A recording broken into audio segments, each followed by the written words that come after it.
We said. Good morning, ladies and gentlemen. I would ask you to take your seats at this time, and we will begin with the proceedings of the conference.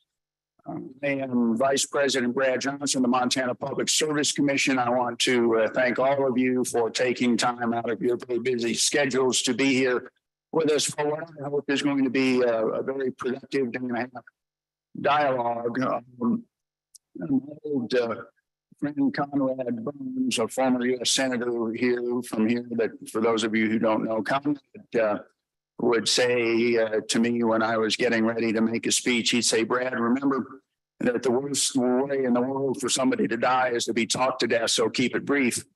And I will endeavor to do that.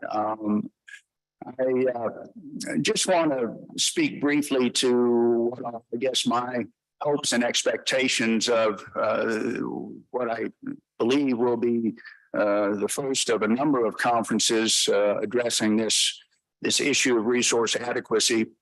We, by design, built this conference around 4 states, Utah, Wyoming, Idaho, Montana, that we believe have significant common interests and common challenges when it comes to resource adequacy. And I think all of us shared some frustration with the fact that attempts to create a full region-wide top-down solution or plan for resource adequacy was simply not coming to fruition, and that the approach of creating some sub-regional groups to address those issues might be worth trying. So that's how we got to this point.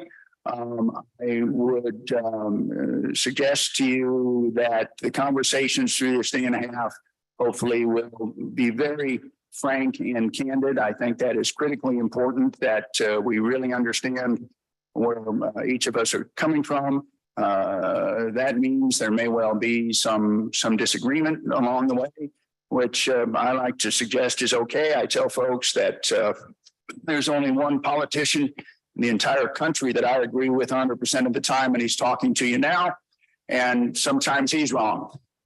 So we can do that. I would only share one other thing before we begin, and that is some advice I got from my 7th grade science teacher, Mr. Greenwood, who in the lab, science lab, had a shelf on the wall behind his desk with a human skull sitting on it. And underneath that skull was a sign that said, I argued when I should have discussed.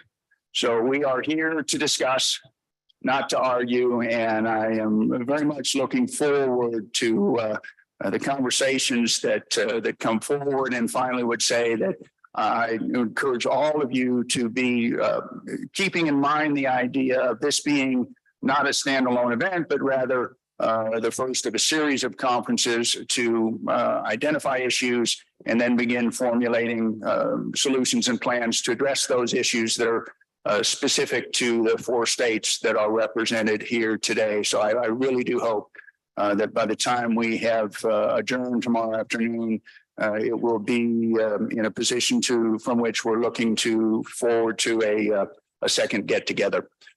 With that, it is my privilege to introduce, and I bring you his apologies that he had a conflict and could not be here in person, but bring to you greetings from Greg Gianforte, Governor of the great state of Montana. With that, it is my privilege to introduce, and I bring you his apologies that he had a conflict and could not be here in person, but bring to you greetings from Greg Gianforte, Governor of the great state of Montana. Greg Gianforte here.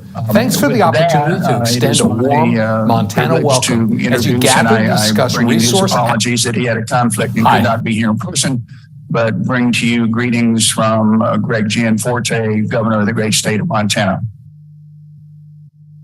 Greg Gianforte here. Thanks for the opportunity to extend a warm Montana welcome as you gather to discuss resource. Apologies that he had a conflict and could not be here in person, but bring.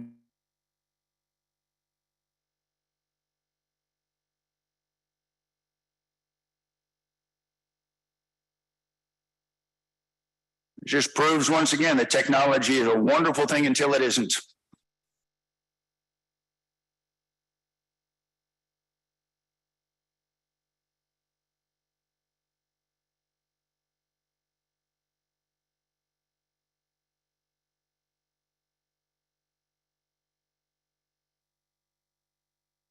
and reliability.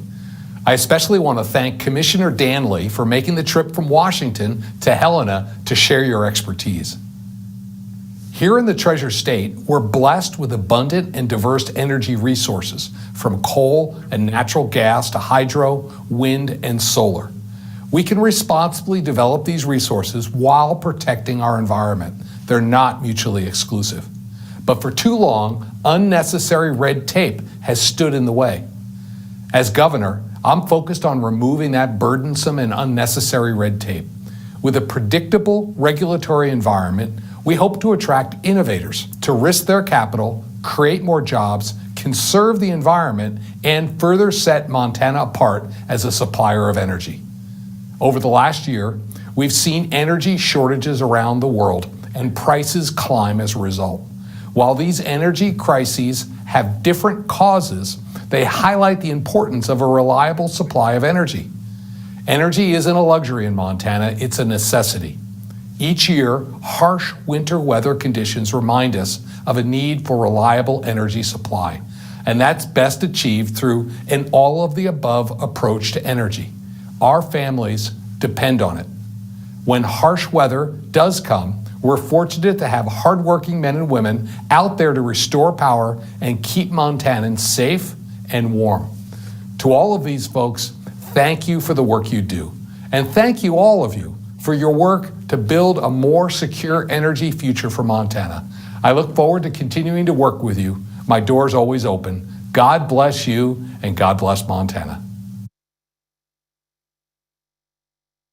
And thank you, Governor. We appreciate that. Now it is my privilege to introduce to you all the first presentation of the conference. Dr. Patrick Barkey from the Bureau of Business and Economic Research at the University of Montana and his team have been working on diligently on a study of resource adequacy for Montana and the region, and he and his team are going to make that presentation now. So Dr. Barkey, if you'd like to come forward, please.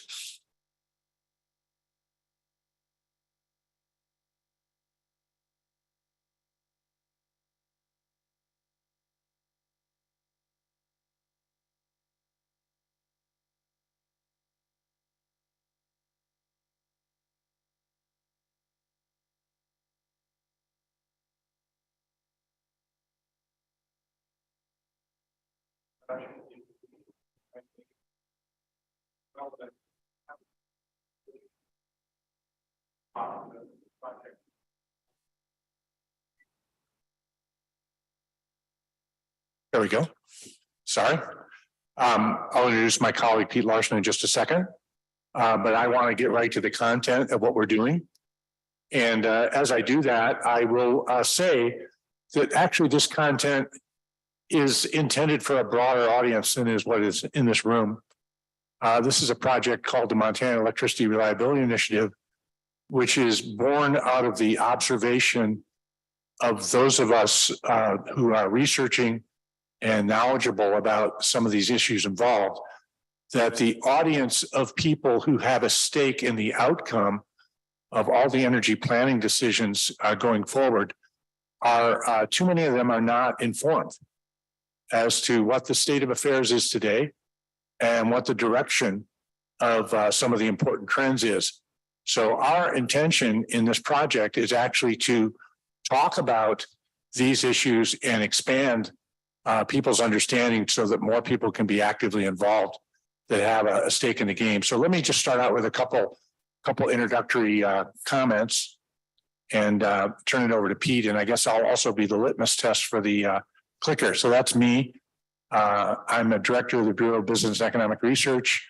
We're an old organization that is probably best known for our economic forecasts. We've done a number of policy studies, including some studies on energy. But we're not energy experts by any means.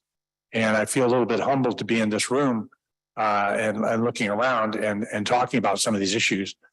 But this project Merit was really brought about because of the warning signals that were unfortunately received by folks in states like Texas and California unaware of what the issues and what the preparation was for the extraordinary events, which of course had imposed such hardship on those two states with electricity outages and with the surprise and the large negative surprise of those developments.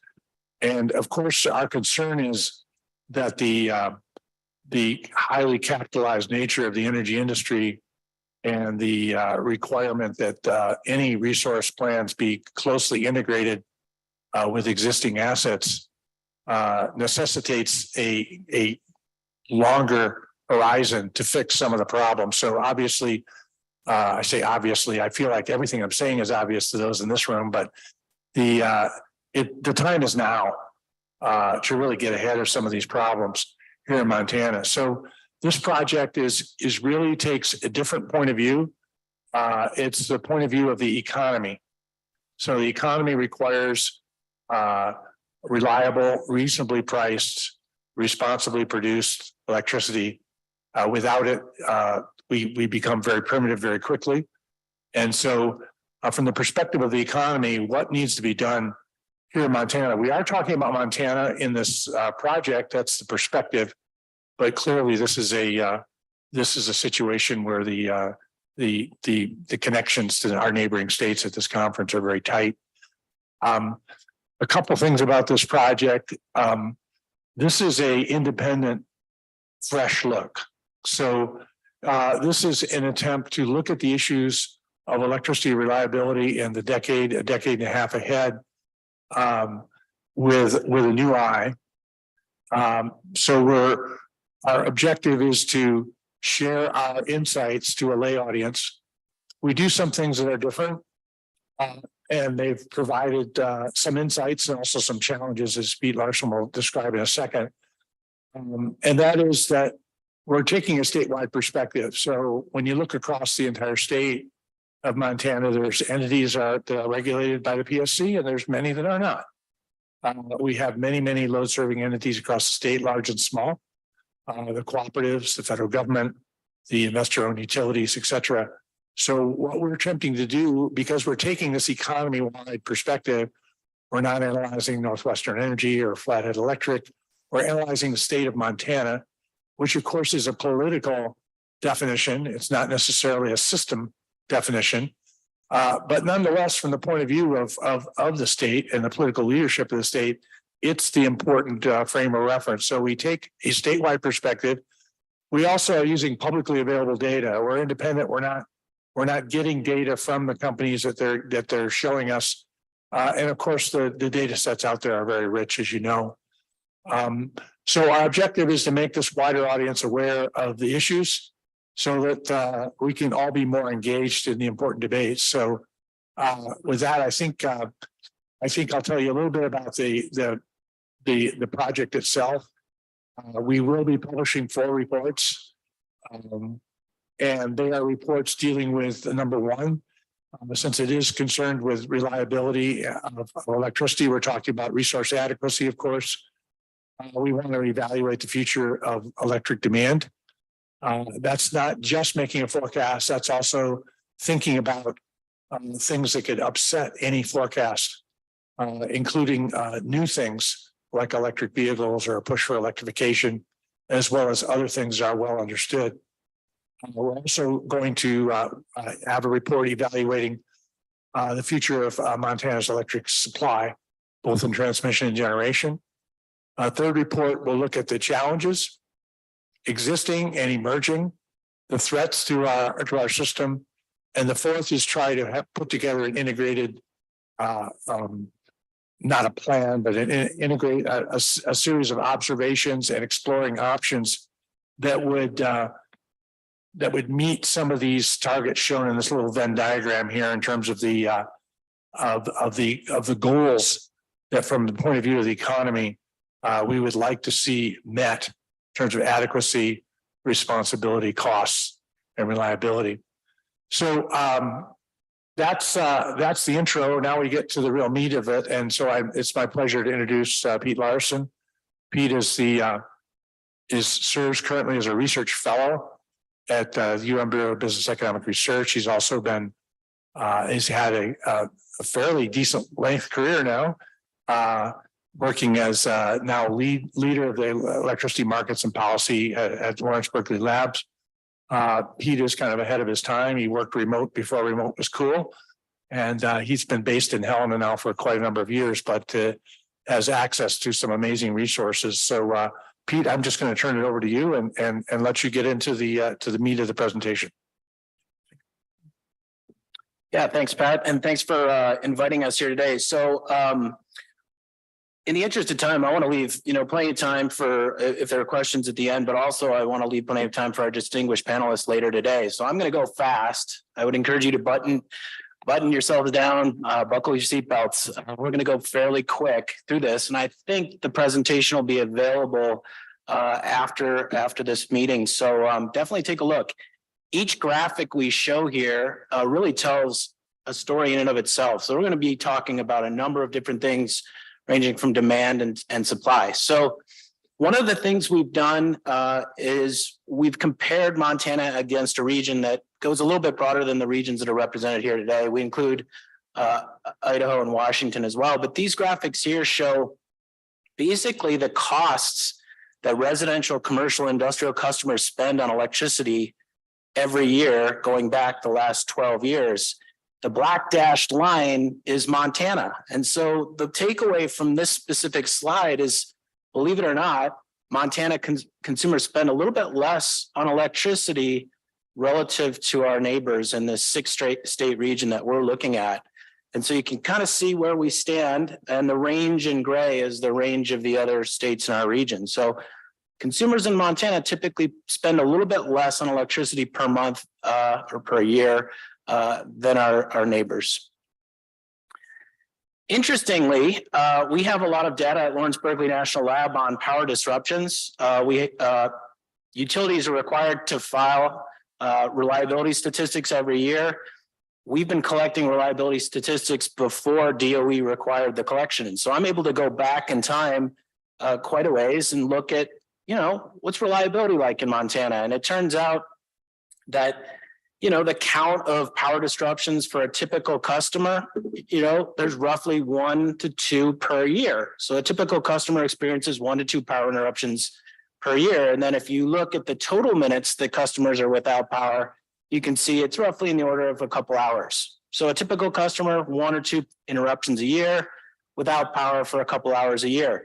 You can kind of see some interesting trends here with Montana relative to the other states in our region. So in terms of the total duration, what we're seeing is Montana customers experience more frequent power interruptions than our neighbors, but they tend to be shorter duration power interruptions. But as you can see from this graphic here, there are some trends that are starting to emerge. One of the things we're able to do is look at electricity sales and peak demand over time. So the graphic on the left is sales. So this is kilowatt hours.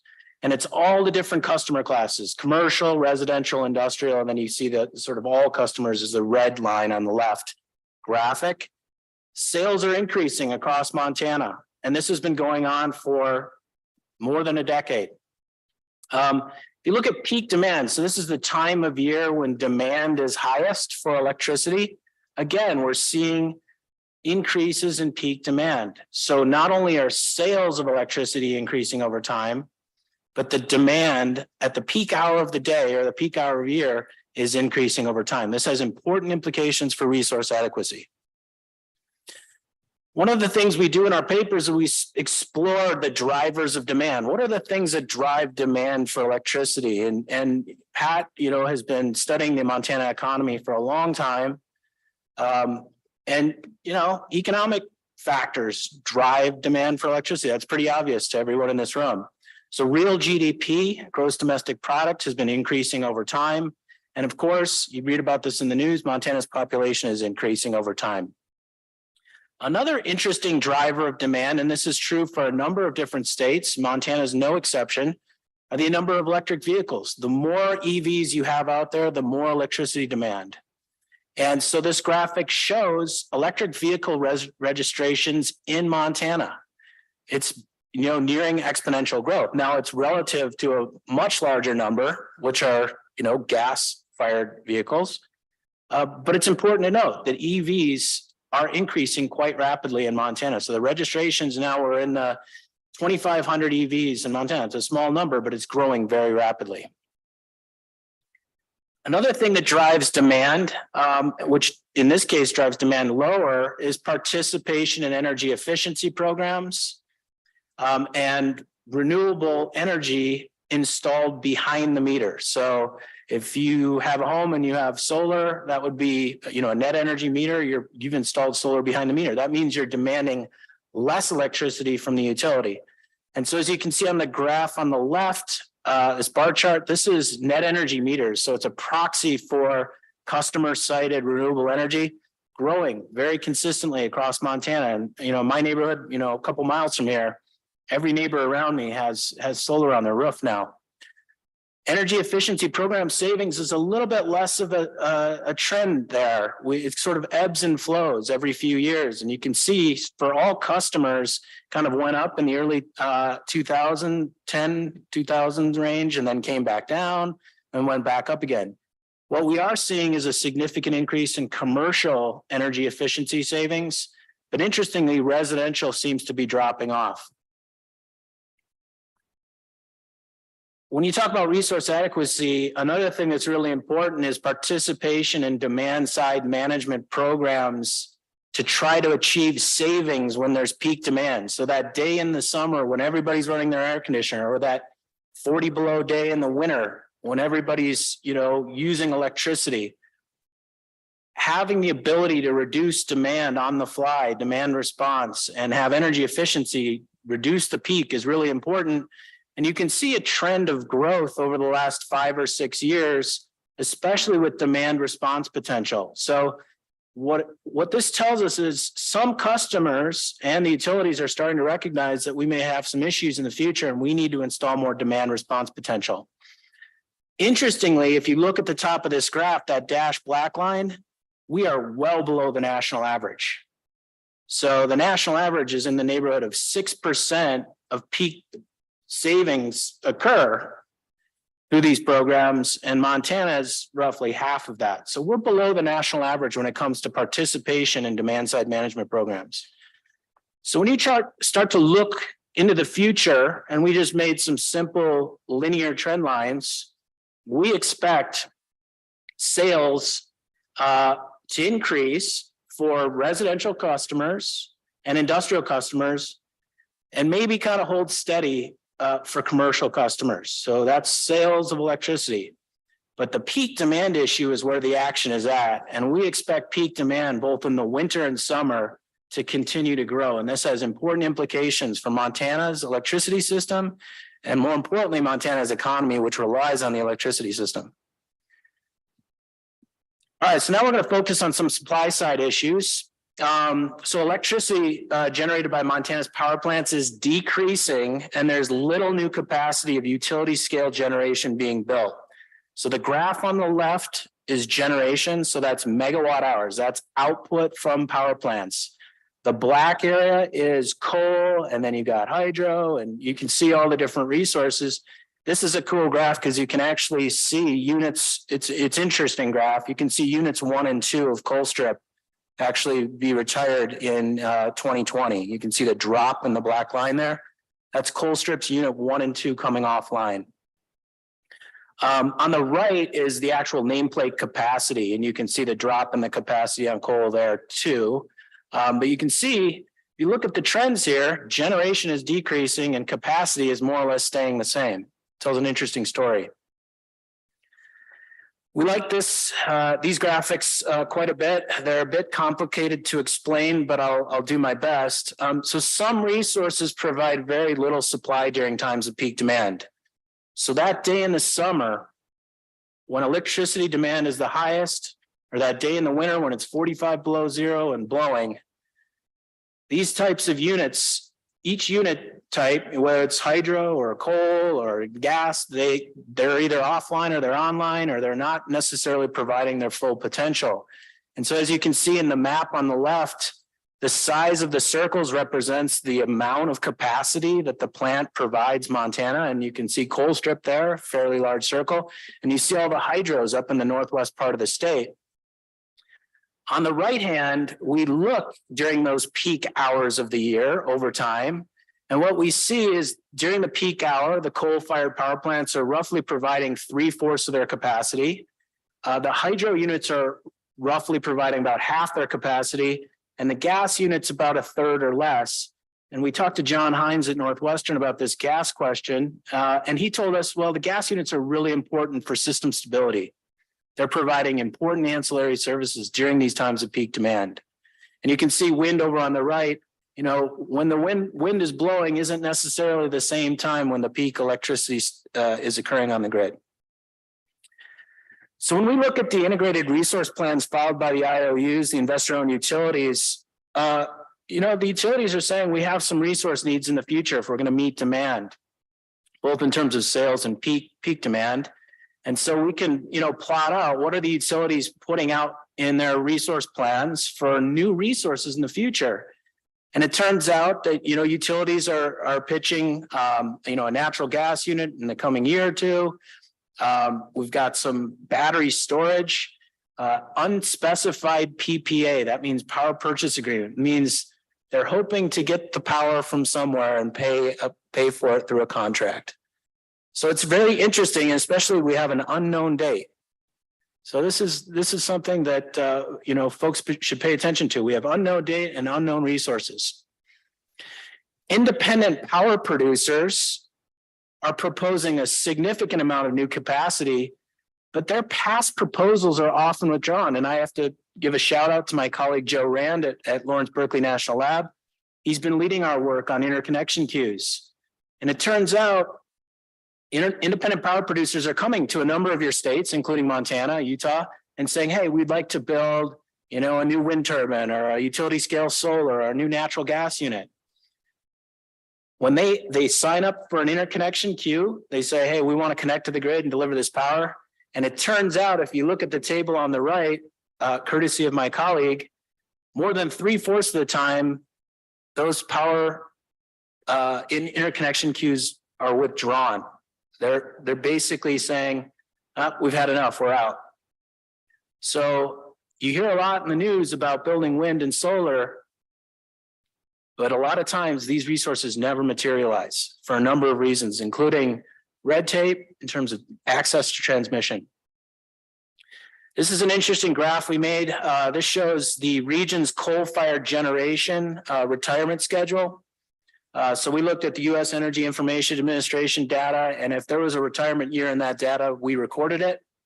What we found is that in our region here, Montana, North Dakota, Oregon, Washington, Wyoming, cumulative retirements of coal-fired generation could be, you know, north of 7,000 megawatts. You know, I showed that peak demand graph earlier. Montana's peak demand is like 2,500. So this is like 3 times Montana's peak demand capacity. You know, within the next 2 decades. So this is a pretty significant issue in our part of the world. This graph was one of the first graphs I think I made on this project. It's one of my favorite graphs from the project. That's a really nerdy thing to say, I admit. But this tells a very fascinating story. This graph shows electricity sent to and from Montana. And you see that black line that says 0? If the number is above the 0, that means it's electricity that Montana is exporting on a net basis. Guess what? Everything you read, you know, a lot of the old documents that have been circulating around Montana for decades, they say Montana is a net electricity exporter. I suspect if things continue within the next 5 to 10 years, Montana is going to be a net electricity importer. And you can see that line. You just draw that line, that trend line, and where it connects. That's 5 to 10 years from now if nothing changes. So we also studied transmission congestion, and there was a wonderful data set that was published by WEC in 2018. It was just a snapshot. We wish they'd publish this more frequently, but we were able to gather interesting information. Nearly every pathway, transmission pathway serving Montana is already showing signs of congestion, meaning there are too many electrons on the lines. Okay. So the table shows the percentage of time when the energy flow is above 75% of the pathway operating limit. Every pathway except for pathway 6, which is sort of in the western part of the state, connecting with the sort of the Idaho part of the region. So then we can look at proposed amount of new transmission lines. And, we posit that the proposed amount of new transmission lines are not going to keep pace with Montana's needs. And we've broken this down by the different states. So a number of, I know there are a number of commissioners from, Utah and Wyoming and others here. We can see what type and the amount of planned transmission by year. And as you can see, there are very few, if any, transmission lines really being planned in Montana. And so you can see the breakout down on the right-hand side by state. And some states, as you can see, we bundled them together because they're building a transmission line to connect each other. So there are a number of emerging threats that we're talking about in these reports.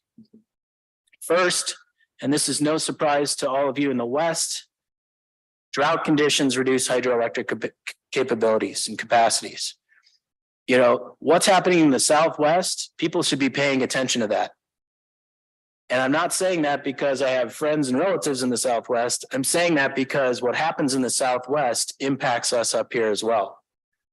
So if you have hydro units, you have a particularly bad year and you're not able to generate capacity, generate energy, you've got a real problem across the Pacific Northwest and beyond.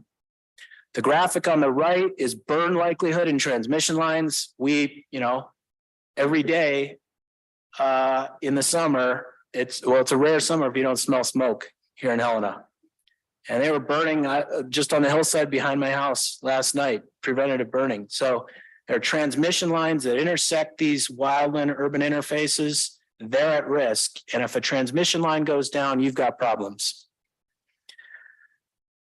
So we have a current event on the lower left. I don't know if people have seen the news out of North Carolina, but cyber and physical attacks are a real threat.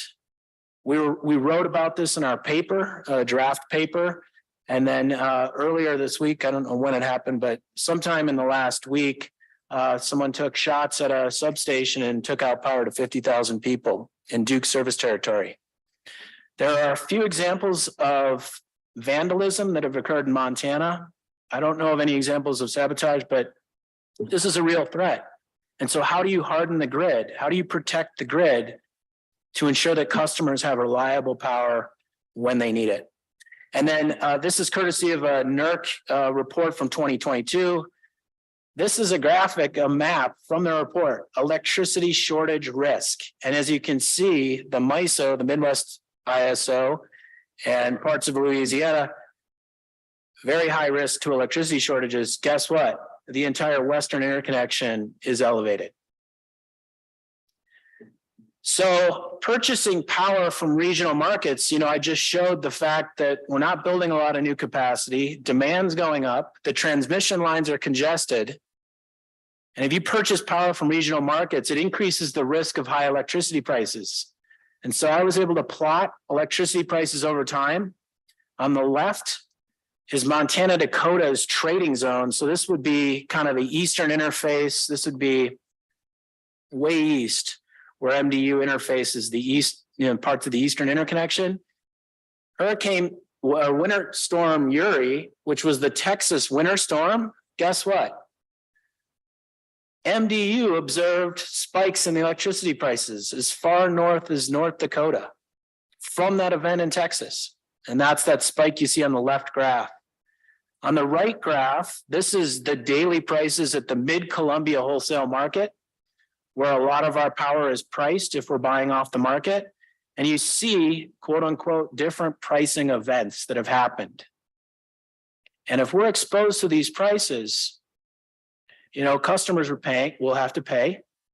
But the worst case is if we're unable to get the electricity, what we call the musical chairs problem, then customers may face significant and long duration power interruptions. And so this is the type of work I do at Berkeley Lab pretty much on a daily basis. I was able to estimate the power interruption costs for Montana over the past 10 years. On average, the state of Montana customers lose between $200 and $400 million a year just to the power interruptions we have now. And if you add up that number over the last, 10 years, you're talking billions of dollars. And that's just in the power interruptions that we've seen in recent memory. That doesn't account for some of the trends that we're showing here in this slide deck. By far and away, the biggest impact is to small commercial and industrial customers. So with that, we're done. I don't know if we're planning on taking questions or. Yeah. Okay. Thank you.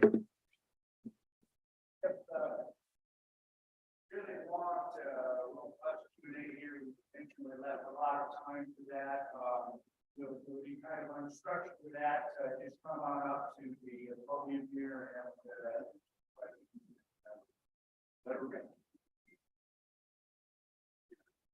Are the 4 reports going to be sequential or simultaneous? They'll be simultaneous.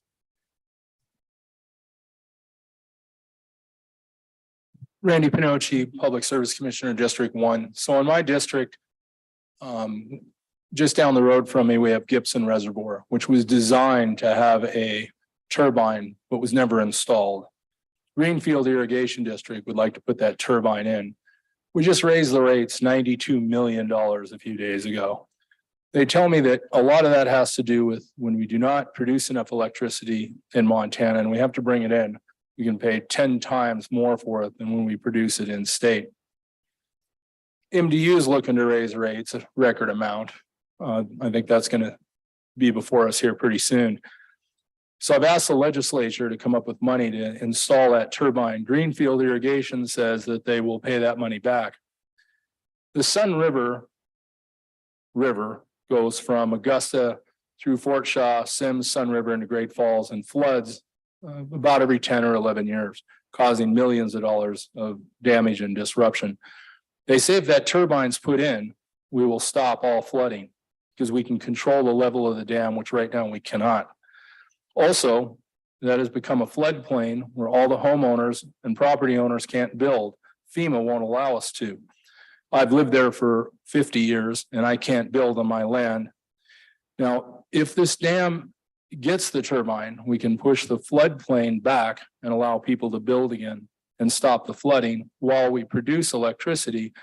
And that'll prevent us from bringing it in out of state. So I'm looking for legislators to do this now. Are you guys aware of this? And what do you think of that idea? Will that help?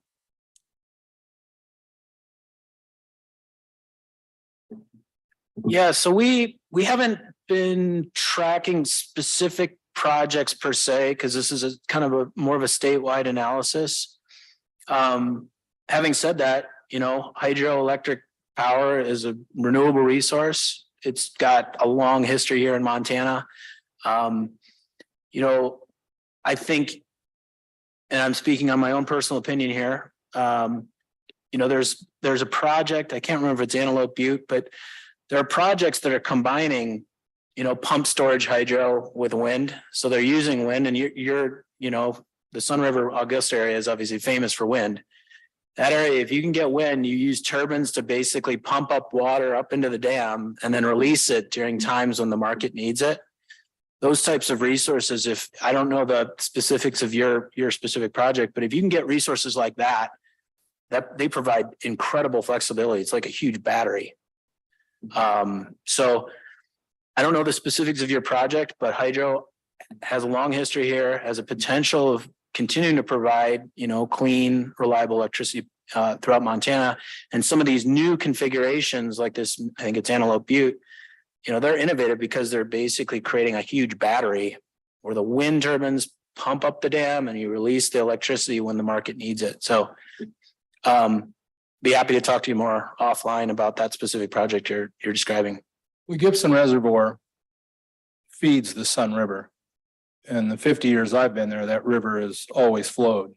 So I don't need to pump it into the dam. I just need to put a turbine in the dam now and generate the electricity that we're not generating at all. Again, the dam was built. We use it mostly for irrigation purposes, but we have out of control flooding. And if we put the turbine in, we can put the flooding under control where it won't happen anymore and simply generate electricity with the water without pumping it back in. So, but here's what I guess I'm looking at. It's true that when we bring electricity in from out of state, that my ratepayer is paying millions of dollars more. And they're starting to learn that. They're starting to pay attention. The reason they are is because their bill is at a record high in the history of Montana. And we try to tell our customers, well, it's lower than California, but my customers aren't interested in that when they're saying my bill's going up. And it's your job as a public service commissioner to watch out for that. So my answer is, if we generate more electricity in Montana, the price will be lower than if we bring it in from out of state. Do you agree with that? Do you believe that's true? You want to take that or do you want me to take it?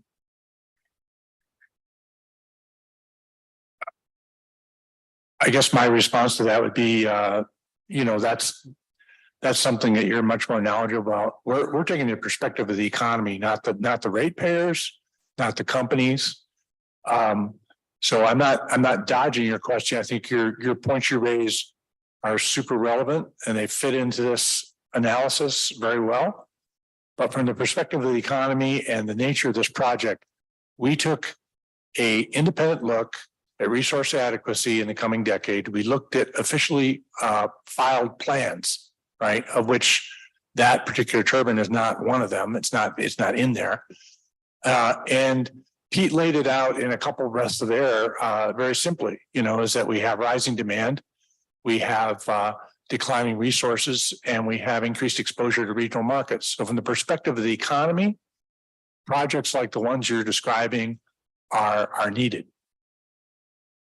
Yeah, and I would add, as business people, it's not just price, it's the risk. And that's the title of the workshop here today. If you're exposed to regional markets, as I showed, you're exposed to volatility and uncertainty.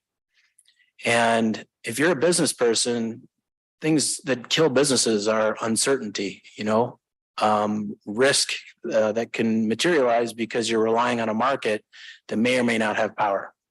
So I can't speak to whether generating in-state versus getting power from out-state will lead to lower costs. But what I can speak to is there'll be lower volatility, lower risk, because we're not relying on outside entities to deliver our power. Let me ask about your charts. Yep. It looks like there's an increase where your charts may support that we'll be relying on bringing more electricity in from out of state than we are now. Can we agree that your charts reflect that? No, the charts are just this. Are you referring to this chart? Well, that's right. I think you said the future shows we have a record amount of construction. We have a record amount of people moving into Montana. We just let 1.5 million illegals cross the border, all of which means we have to produce more electricity in the country. So I'm thinking Montana's future is we're going to rely on bringing more energy in from out of state than we have in the past. Is that a fair assumption? That's where this line is trending. If nothing changes, at some point, we agree on that. Yeah. Now, I'm telling you that I believe when we bring electricity in from out of state, the cost is much higher than we produce it in state. Do you have any data that supports that? Say that again. We bring the. When we have to import electricity Yeah. in the state of Montana, it's considerably higher than when we produce it in Montana. So what I'm trying to warn everybody is, if we rely on importing more energy, the rates are going to be far higher. So this encourages more power production in Montana. And I think the ratepayer wants me to encourage that. They want me to expose that, and they want some answers on trying to focus on that. Now, I tell the ratepayer, the Public Service Commission is not responsible to try to generate more electricity, but I certainly want to encourage it when I see the price of power considerably higher when we import it than when we produce it. I believe Montana is in the position to be an energy exporter all the time, avoiding importing, and I think this will keep rates down. Would you agree with that? Well, we don't speculate on what's going to happen to rates in the future at all. we simply report what rates and costs to customers have been in the past. Rates, as you know, are determined through a regulatory process. So we're not making any speculation about rates in the future. What we're showing is what's happened in the recent past and where we think things are heading in the future, but we don't talk about where we think rates will be in the future. Because there are obviously a lot of different complex decisions that need to happen here in the near future. New transmission lines, not only connecting Montana to the region, but connecting Montana communities to one another. That's one thing that you haven't mentioned that I think is really important to mention is in the project you described, in Sun River. You also need to build transmission lines to get that power from that dam to where the power is demanded. So it's not just building a new power plant and trying to get lower rates because we're producing in state. It's all the supporting infrastructure, which is extremely expensive and capital intensive to build at the same time. It's a good point. Greenfield irrigation has already have the approval and the power line between the dam and Augusta, Montana. So we happen to have that transmission line already planned out and ready to go. Now let's talk about high efficiency power lines. CTC Global, General Cable, 3M all make high efficiency power lines. The CTC Global power line in particular can carry twice the power with half the size line without modifying the power poles. And we cut down the radiation, the electricity leaking out of the line by a third. Northwest Energy has installed one of these high performance power lines from General Cable between Great Falls and Monarch. The savings in loss of radiation alone, that's electricity just simply leaking out of the line, exceeds $440,000 a year. One line. If you let me do 20 of those projects, that's no different than putting in a hydroelectric turbine, okay? So I'm really trying to encourage that. So we opened an energy efficiency docket at the Public Service Commission to support that. And I am working on legislation that would support high performance power lines because they pay for themselves in a relatively short time in savings, 5 years is what CTC Global has testified to, depending on the load of the line. After that, it's clear profit. But if I'm able to bring in twice the power without modifying the power lines, also cut down on fire risk because these lines do not sag like our old lines, then we have to look at the millions of dollars of savings in fire. Keep in mind, my district had a fire in Denton, Montana that cost millions. It wiped out half the town. That was due to a faulty power line. If that power line had been a high performance power line, we don't think the fire would have happened at all. In California, it was $1 billion in cost. And now they're putting in the high performance lines that will resist fires by half. We don't look at the savings in fires because we don't connect that to the ratepayers' rates, but we should. Because if a fire is responsible to a power line, the ratepayer can cover that cost through insurance rates, where the power company simply has to raise the rates to cover that. So preventing fires in Montana is a tremendous connection to, I think, the ratepayer. So anyway, I want you to know I'm working on those things. But if we're going to talk about resource adequacy, that this meeting's about, we have to keep in mind that when we bring power in from out of state, the records show it's tremendously higher in cost. So if I can produce more in energy, that builds up our resource adequacy while saving the ratepayer money. I could have saved the ratepayer enough money, not bringing electricity in out of state, where I could have put that turbine in 5 times. And it's good that you bring up the transmission, but we're working on that. But that's all I've got for you. Thank you.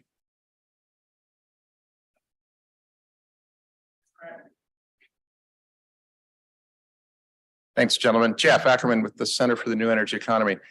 If I heard your presentation correct, in the 4 reports you have coming, I heard, especially from you, Pete, a great summary of what's happening with demand and then supply. Thank you for that. And then the challenges and threats, that sort of overwhelming kind of list we're all dealing with now. But then your 4th part is about pathways, which is sort of the more, and I feel like you left us without the crescendo of your whole piece. Can you talk more about what you see as pathways and what you see coming in that 4th part and what you're learning from that? I'll take a stab at that. Thank you for that very difficult question, which of course is what this whole conference is about. And to think that I'm going to solve that with a couple breaths of air is a little daunting, but I'll do my best. Our objective is to lay out from the point of view of the economy, what the economy needs from first to spell out what would be the objective. And it has to do with with cost, with reliability, with responsibility. And so our intent, and this is still unfinished, but our intent is to prioritize the issues and to, thank you, Pete, for bringing that up, to prioritize the issues and to rank order some specific proposals that could be implemented. I think this will always be a discussion. The point of this project is to raise awareness and to not just leave the reader with a problem and let them solve it, but rather point out the kinds of solutions that would meaningfully impact some of the problems we're identifying. So that's a lot of verbiage and it's not much specific. I understand that, but it's also not done. So that's what we're going. Do you want to add to that? Yeah, I'll try to give a couple more specifics without getting us in too much hot water up here. So I showed that graph about electric vehicles, right? There's very little information in the utility resource plans tracking electric vehicles. So how can you develop a demand forecast, whether you're an IOU, an investor-owned utility, or a co-op, if you don't know how many electric vehicles are going to be charging at various times during the day? That's sort of something that needs to be looked into a little bit more. Now, Montana's behind the curve, but I showed a curve that's growing exponentially. Another thing, which we've talked a bit about here today, is transmission. The lines are already congested. So whether you want to go to the market or build resources here in Montana and generate electricity within Montana, you still need transmission. And this has been a persistent issue across the West. Montana is not unique, but building new transmission is something that we certainly advocate for. And then the final one that I'll mention, and there are a list of others that we're discussing, but the other one is, these energy efficiency programs and demand response. It's actually, we call those negawatts. Saving electricity is cheaper than building new resources. The costs of energy efficiency are cheaper than building new resources. So if you have problems during times of peak demand, encourage programs for demand response, encourage businesses, give them incentives, whatever, to install demand response technologies and energy efficiency technologies. These are sort of things that just need to happen. We're already below the national average there.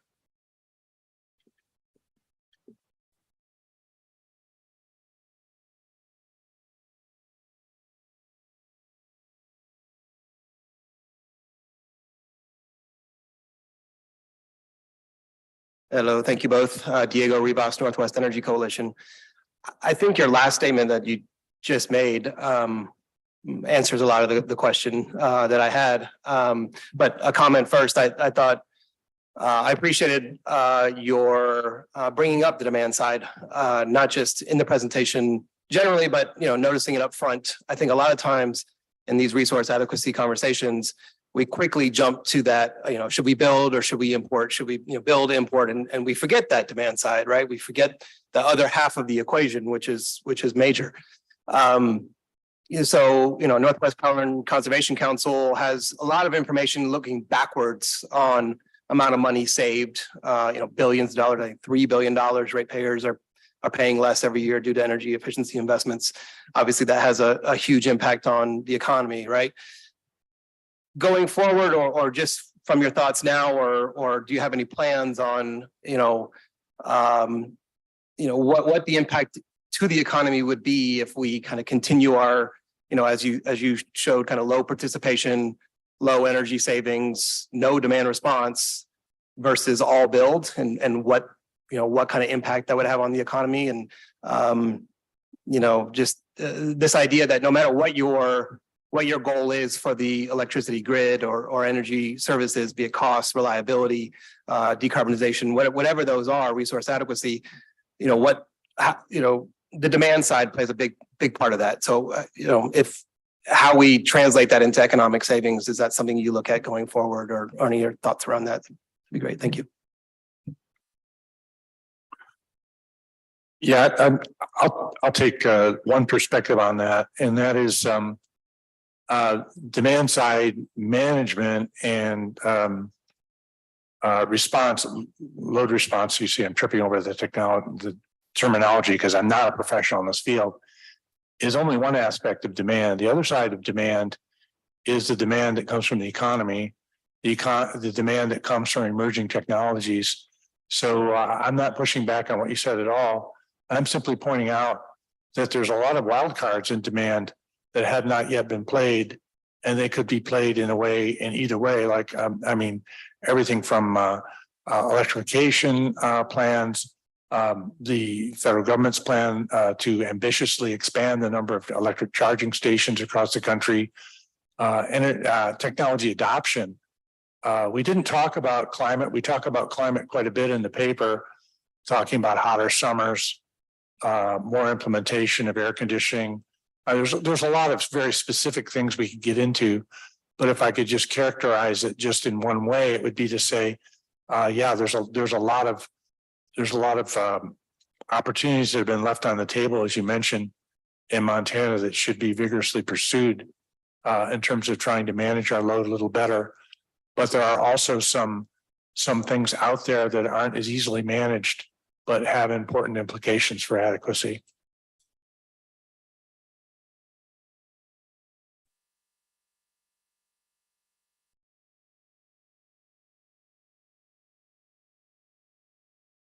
Hi, Brian DeKeep, Northwest Power Planning Council Senior Energy Analyst. We are at the council right now, we're looking at a loss of load probability for resource adequacy. And one of the things in the new metrics we're looking at is the loss of load hours, and it would be the cost of unserved energy or the cost of lost load.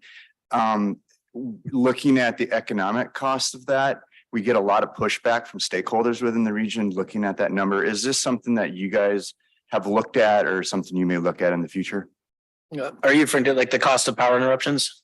Yeah. So this is what I spend most of my day working on, is economic impacts of power interruptions at LBL. So we have a tool called the ICE calculator, interruption cost estimate calculator. Where is it? It was on your first slide, Terry. It's this one. So we have a tool that you plug in utility reliability statistics, and it kicks out the costs of power interruptions. And it was developed over the course of a number of years by surveys that were conducted by utilities across the country. We are undertaking a major initiative right now to have the utilities pay for an upgrade to the ICE calculator, so it generates even more relevant and reasonable numbers, because some of the data going into the ICE calculator is becoming out of date. So we've got a number of utilities that have signed up and are supporting the development of this tool. This tool is being used all over the country, and in fact all over the world now, to justify investments in power systems. So it's called icecalculator.com. So we got a number of utilities signed up. It would be awesome, because this is my home state. If we got Montana on board, an IOU or someone from Montana to sign up to help us conduct surveys of what power interruption, how they impact the economy here in Montana. We've been working closely with Edison Electric Institute on that, and EPRI and others. So please come find me after. But yeah, we have estimates of the cost of power interruptions that have been defended in rate cases and regulatory proceedings for years now.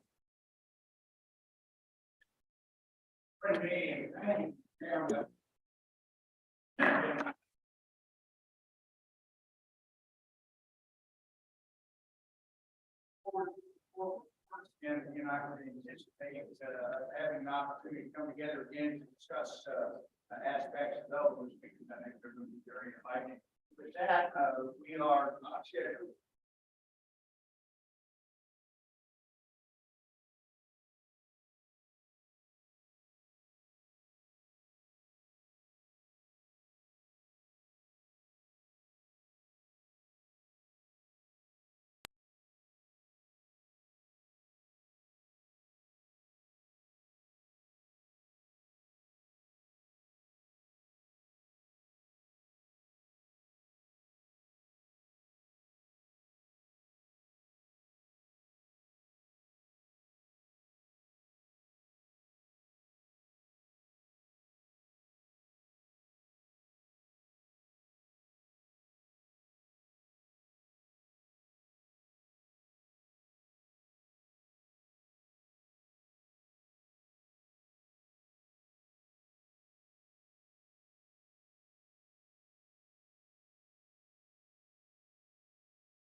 Folks, if you'll begin taking your seats, I would appreciate it. We'll reconvene here in just a minute and try and keep this show on time.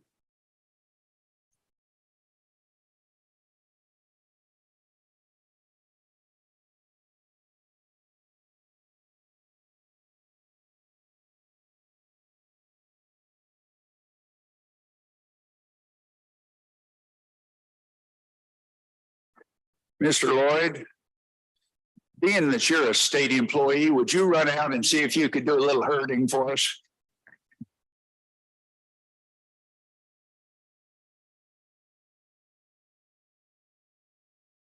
Joining us is the late Eric Anderson.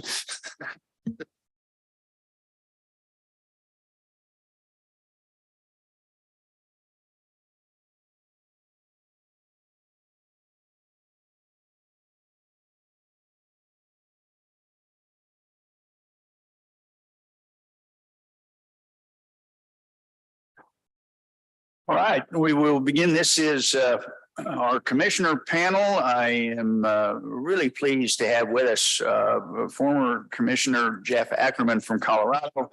And he has been working since he left the commission with Governor Ritter of Colorado, working on the Wild Initiative, and brings some, I think, great insight with him as he joins us in this conference. And I'm simply going to turn the panel over to Commissioner Ackerman.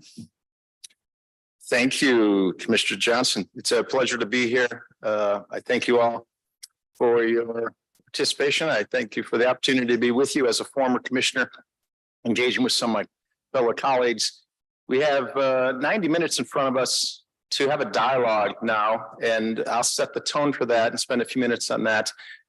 I appreciate this chance. And as Commissioner Johnson mentioned, now at the Center for the New Energy Economy, we've been working in this space, predating my joining them in 2021, building off sort of the basis of what CNEE or SNE is all about, is that ability to try and convene across spectrums politically and the like, and especially in this space now in the West, of how do we have effective dialogue between utilities, between commissions, between state governors and their officials and energy offices. So we've been working in that space, and I'll speak from that perspective.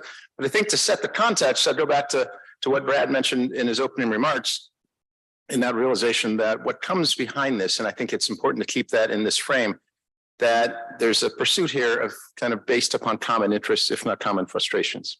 And that these four states that have been brought together have this value. And Brad had mentioned this to me a few different times as we've talked over the past half year, this notion of what's the value of working as a subregion, and and I think that's a real benefit or gem of bringing these four voices of these four states together to see what can yield out of that. And that's what this first panel on utility regulators is going to explore, then lead into other panels later in the day.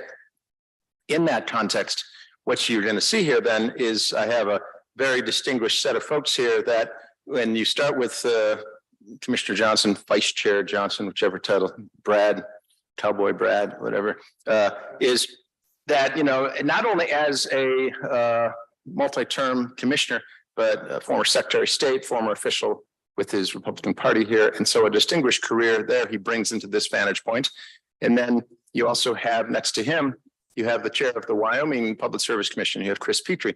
And Chris brings a perspective here of many years of legal service, of particularly in the public sector, whether that's legal service in Wyoming's Consumer Advocacy Office as counsel and lead counsel, senior counsel to the commission itself, as well as I believe with the Office of the Attorney General. So you have that vantage point, you did a legal perspective on that. And then Eric Anderson, I think in Idaho, you call it the president is the chair, you know, you preside, sir. And you have a vantage point there coming from Eric as a person who spent time in the legislature as well. So you have an interesting mix of distinguished careers here that now all find themselves in this role as regulators, as commissioners. You have two on the panel here that find yourself serving at the pleasure of your governor. The governor asked you to take on that role and you stepped up, if not stepped up repeatedly to do that. Then you have one who for some reason pursued it as an elected official. Bless you, I guess, is what we say for that. in that world. And so, but in this, I open the questions first in that context, because we're going to go in layers here and move our way from a broad conversation into more detail about resource adequacy and risk, because that's our theme we're building off of. Is I would start with this notion that I imagine that based upon the states that we've convened here today, and Chair LeVar from Utah was going to join us as well. He's in the middle of a hearing, so he's doing his real work today on that with his colleagues.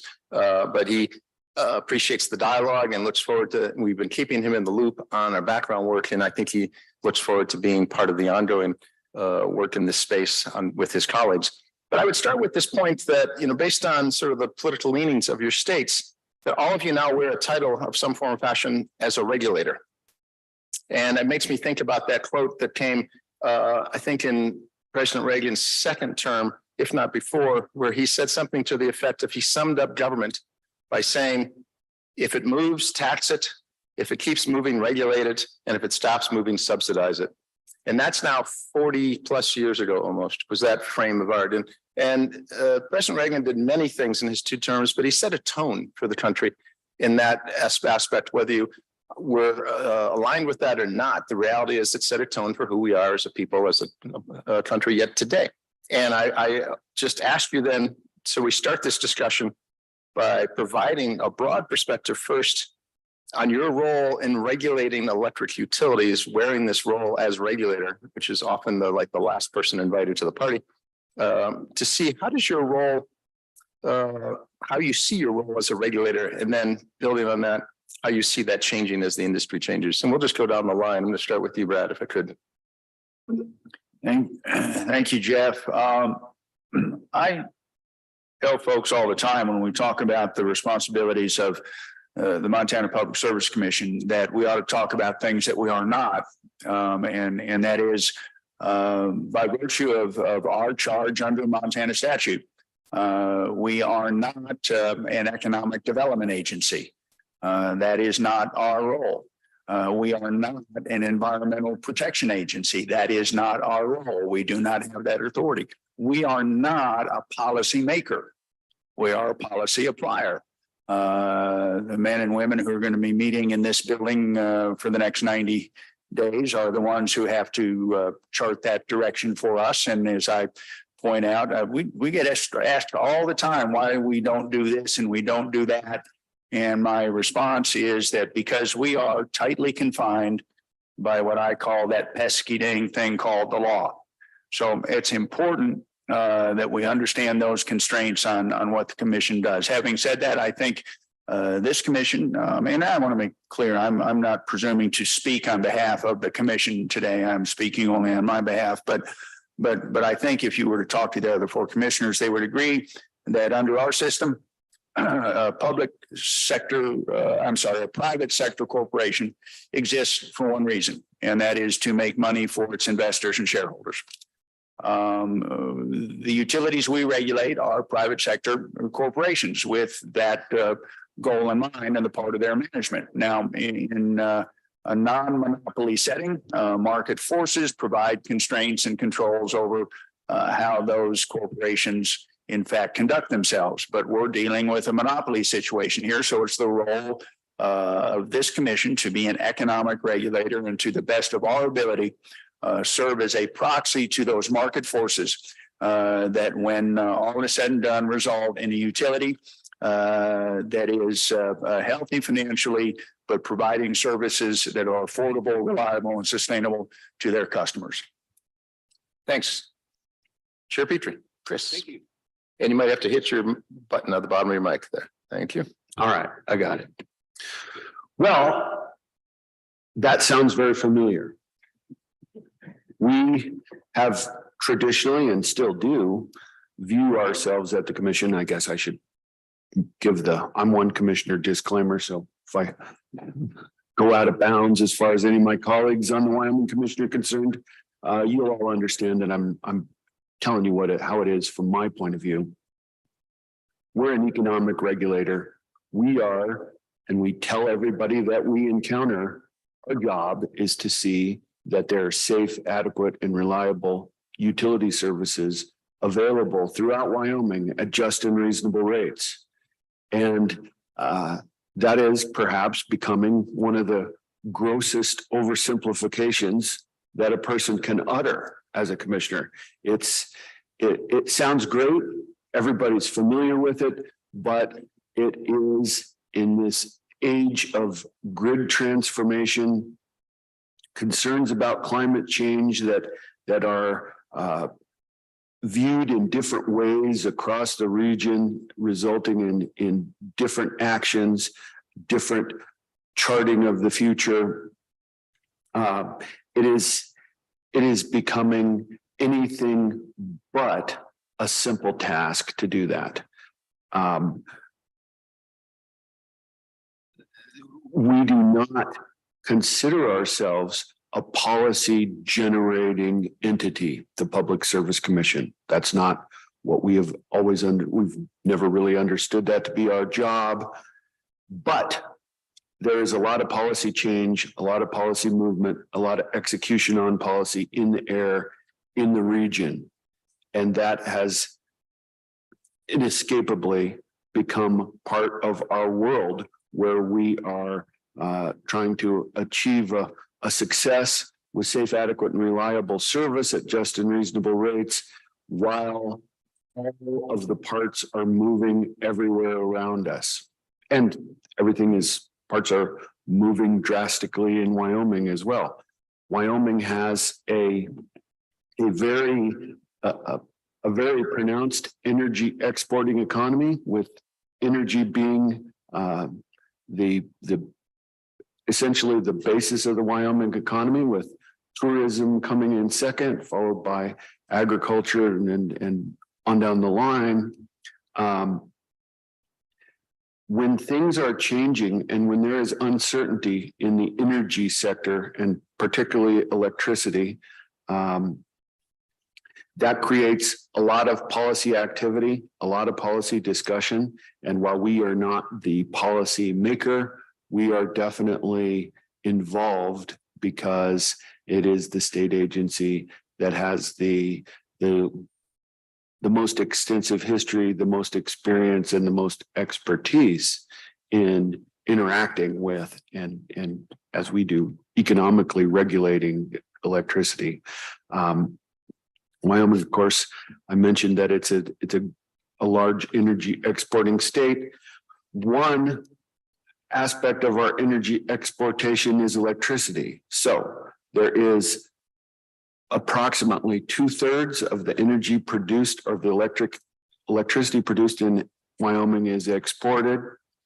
And this puts a really sharp point on resource adequacy and reliability issues for us, because I find it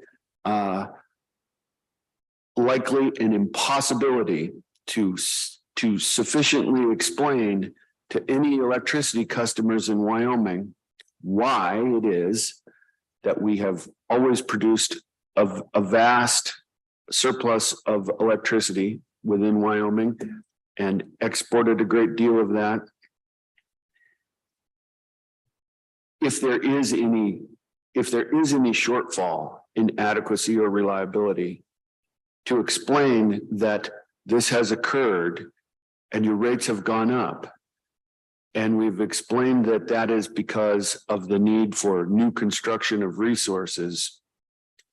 It is not going to add up. It's not going to add up to the home residential customer. It's not going to add up to commercial customers or our industrial customers that are so dependent on having the power that they need to conduct their business. It was an excellent slide earlier from the economic study statewide in Montana, estimating the cost of current outages. That's always been kind of a fascination of mine, because I think that we chronically underestimate the harm that's done when we have a utility outage. And it doesn't matter if it's a gas line that's dug up or a widespread outage. I think that generally it's hard to capture all the negative impact that it has on the people and the economy. And so I think we need to keep all of that in mind and remember that we're this is a very high consequence discussion. And I do think that there is some certain benefit from collaborating with similar states. When we're talking about ourselves, Wyoming, that is, in the context of the whole Western interconnection, we're very small. There's only 580,000 people in Wyoming. There's a lot of heavy industry in some places, but nevertheless, that is not a large population. We're very small and we have this energy exportation history, and it makes me feel like we are very different when we're in the group of all the states in the Western interconnection. I think that could be a great benefit to work more closely with a sub-regional group consisting of states that resemble Wyoming somewhat more. Thanks, Chris. You've teed up a lot of topics we'll get back to in a minute. Eric, first give you a chance to join on in. They didn't leave me much left there. But I will emphasize, because we remind ourselves, all three commissioners in Idaho, that we are definitely economic regulators. We are not policy regulators. We steer far, far away from that. I come from the legislature, and in the committees I served on, I actually was on the panel in 2005 to write the Idaho Energy Plan, and the Public Utilities Commission came before our committee, and we gave them the grilling that we needed to make sure that they were following the order. If I became, or we became anything directed toward policy, we would be called down to the State House immediately and be corrected for that. We don't have that authority to do those things. They do. With that, it gives me great concern, because we're also a state that doesn't have an integrated resource plan. Excuse me, a renewable portfolio standard. And I'm not sure about Wyoming or Montana or Utah, but we do not have one. And we do have utilities that serve in other states. We serve 4 utilities in Idaho, and 3 of those serve in multiple states. And with that, when we're setting rates and when we're trying to dictate what we would like to see protected for our citizens, oftentimes the new rate cases and rate design can be impacted by the needs of Oregon or Washington or even California, unfortunately. So we are definitely economic regulators. We're mindful of that. We don't have a citizen advocacy position, but we honestly believe that we are the citizens advocate as the commission itself. We want to maintain low rates and make sure that we have safe and reliable power provided to them. But on the other hand, we also understand the value of our utilities that we do regulate, and we regulate good utilities.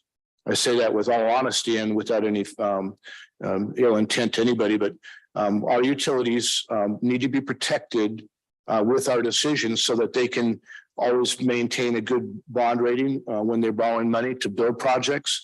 If you lose sight of that, you've lost sight of protecting the very thing you should be protecting, and that's low rates for your customers. And we're so mindful of that.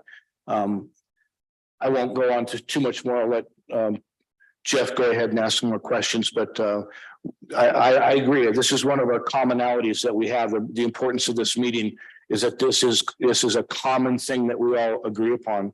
Many states, they advertise in their hearings that they call them come listen to the policymakers. Well, I would never want to be called a policymaker unless I was elected to the legislature. So with that, we do have commonality. I think we have common frustration too, but I'll get to that in a bit.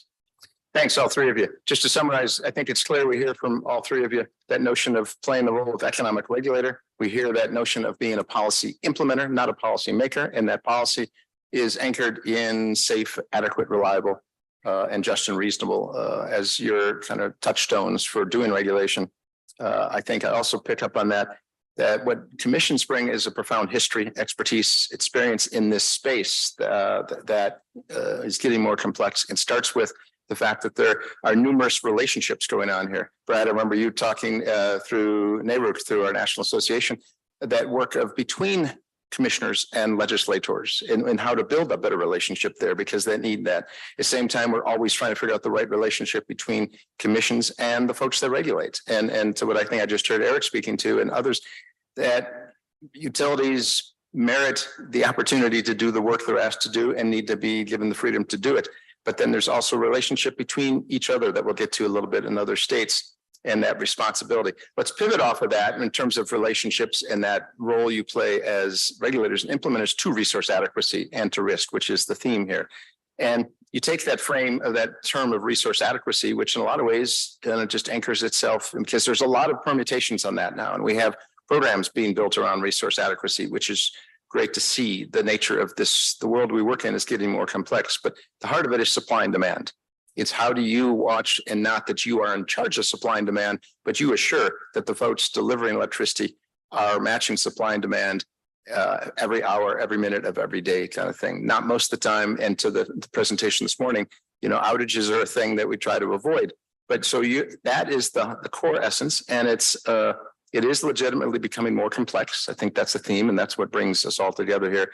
And it's anchored in the grid reliability. So where I want to take you next in terms of a question is when we use that term grid, first it starts as sort of a generic term. What is the grid? A lot of people say that, but it's several distinct and interconnected pieces. Utilities you regulate have a grid. It's the piece they own and operate at a distribution level. We have a transmission system that is a grid as well. We have states, and you heard this conversation in the opening presentation, that in a way there is I think Dr. Barkley was speaking sort of to the political aspect of a grid. You can sometimes think, and there is no actual state grid, but there is this sense that, you know, we're more interested in the electrons inside our boundaries than outside our boundaries, but we know electrons don't stop at the boundaries. And so there's that state you serve. And then there's the fact that states are not isolated. So I guess the opening primary question is, where is your focus as a regulator in terms of that grid? Are you focused on the utilities you regulate and their aspect of the grid? Are you focused as a officer of the state at, you know, in terms of what the state's understanding is of a grid? Or, you know, is your focus on the region, or do you find the region is sort of beyond your bounds? And let's, Chris, how about if I come to you first on that, if I could, and then we'll go to you, Eric, second. Okay, I'll try to stick to the question.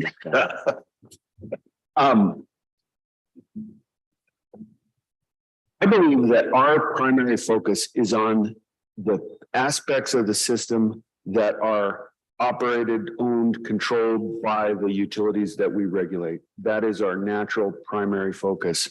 That includes, of course, taking into consideration what those utilities' obligations are to the greater grid. So as far as the distribution systems, that's obvious. Everybody, I assume, and I believe, pretty much does that the same way. We have 3 investor-owned utilities that have multi-state operations. So that's a sub part of the grid, and I guess that's kind of where we focus when we're talking about those particular utilities. And then we would, of course, always take into account any obligations that our utilities have to make contributions to the operation of the larger grid. But that's how I look at it. Eric? Similar in nature. I think that it's the utilities that we concentrate on, but the grid is all part of it, and they're all integrated and independently in their access to write an IRP and to give us what their resource adequacy measures are. It's interesting though, because when you look at the grid as a whole, and you look at the desire for our nation to decarbonize, and the world is in that same mode to decarbonize, it's mind-boggling to me that when you throw this entire mix of demands now that come from powers that aren't necessarily designed to understand energy or regulation, but the new laws that come into place, and everything's going to be EV by 2035 in some states, and all these demands. In that desire to decarbonize, if you just took the EVs alone and the influx of EVs coming online, and you didn't have to retire the resources that we currently have, we probably don't have the ability to manage that capacity the way it is today. And here we are, and I'm going off scope a little bit, but here we are and I'm going to share my frustration, trying to manage brand new resources of generation with the influx of new demands to electrify everything without the ability to probably do that. I find that that's a misnomer. So I guess to answer your question more specifically, we'll probably get into that other. I follow our utilities needs. The grid is a huge part of that. But in the rest, as we all know, I mean, Bonneville's got 15,000 plus miles of high voltage transmission lines. Try to build a transmission line now in the west and you can't. I don't care if it's going across federal ground.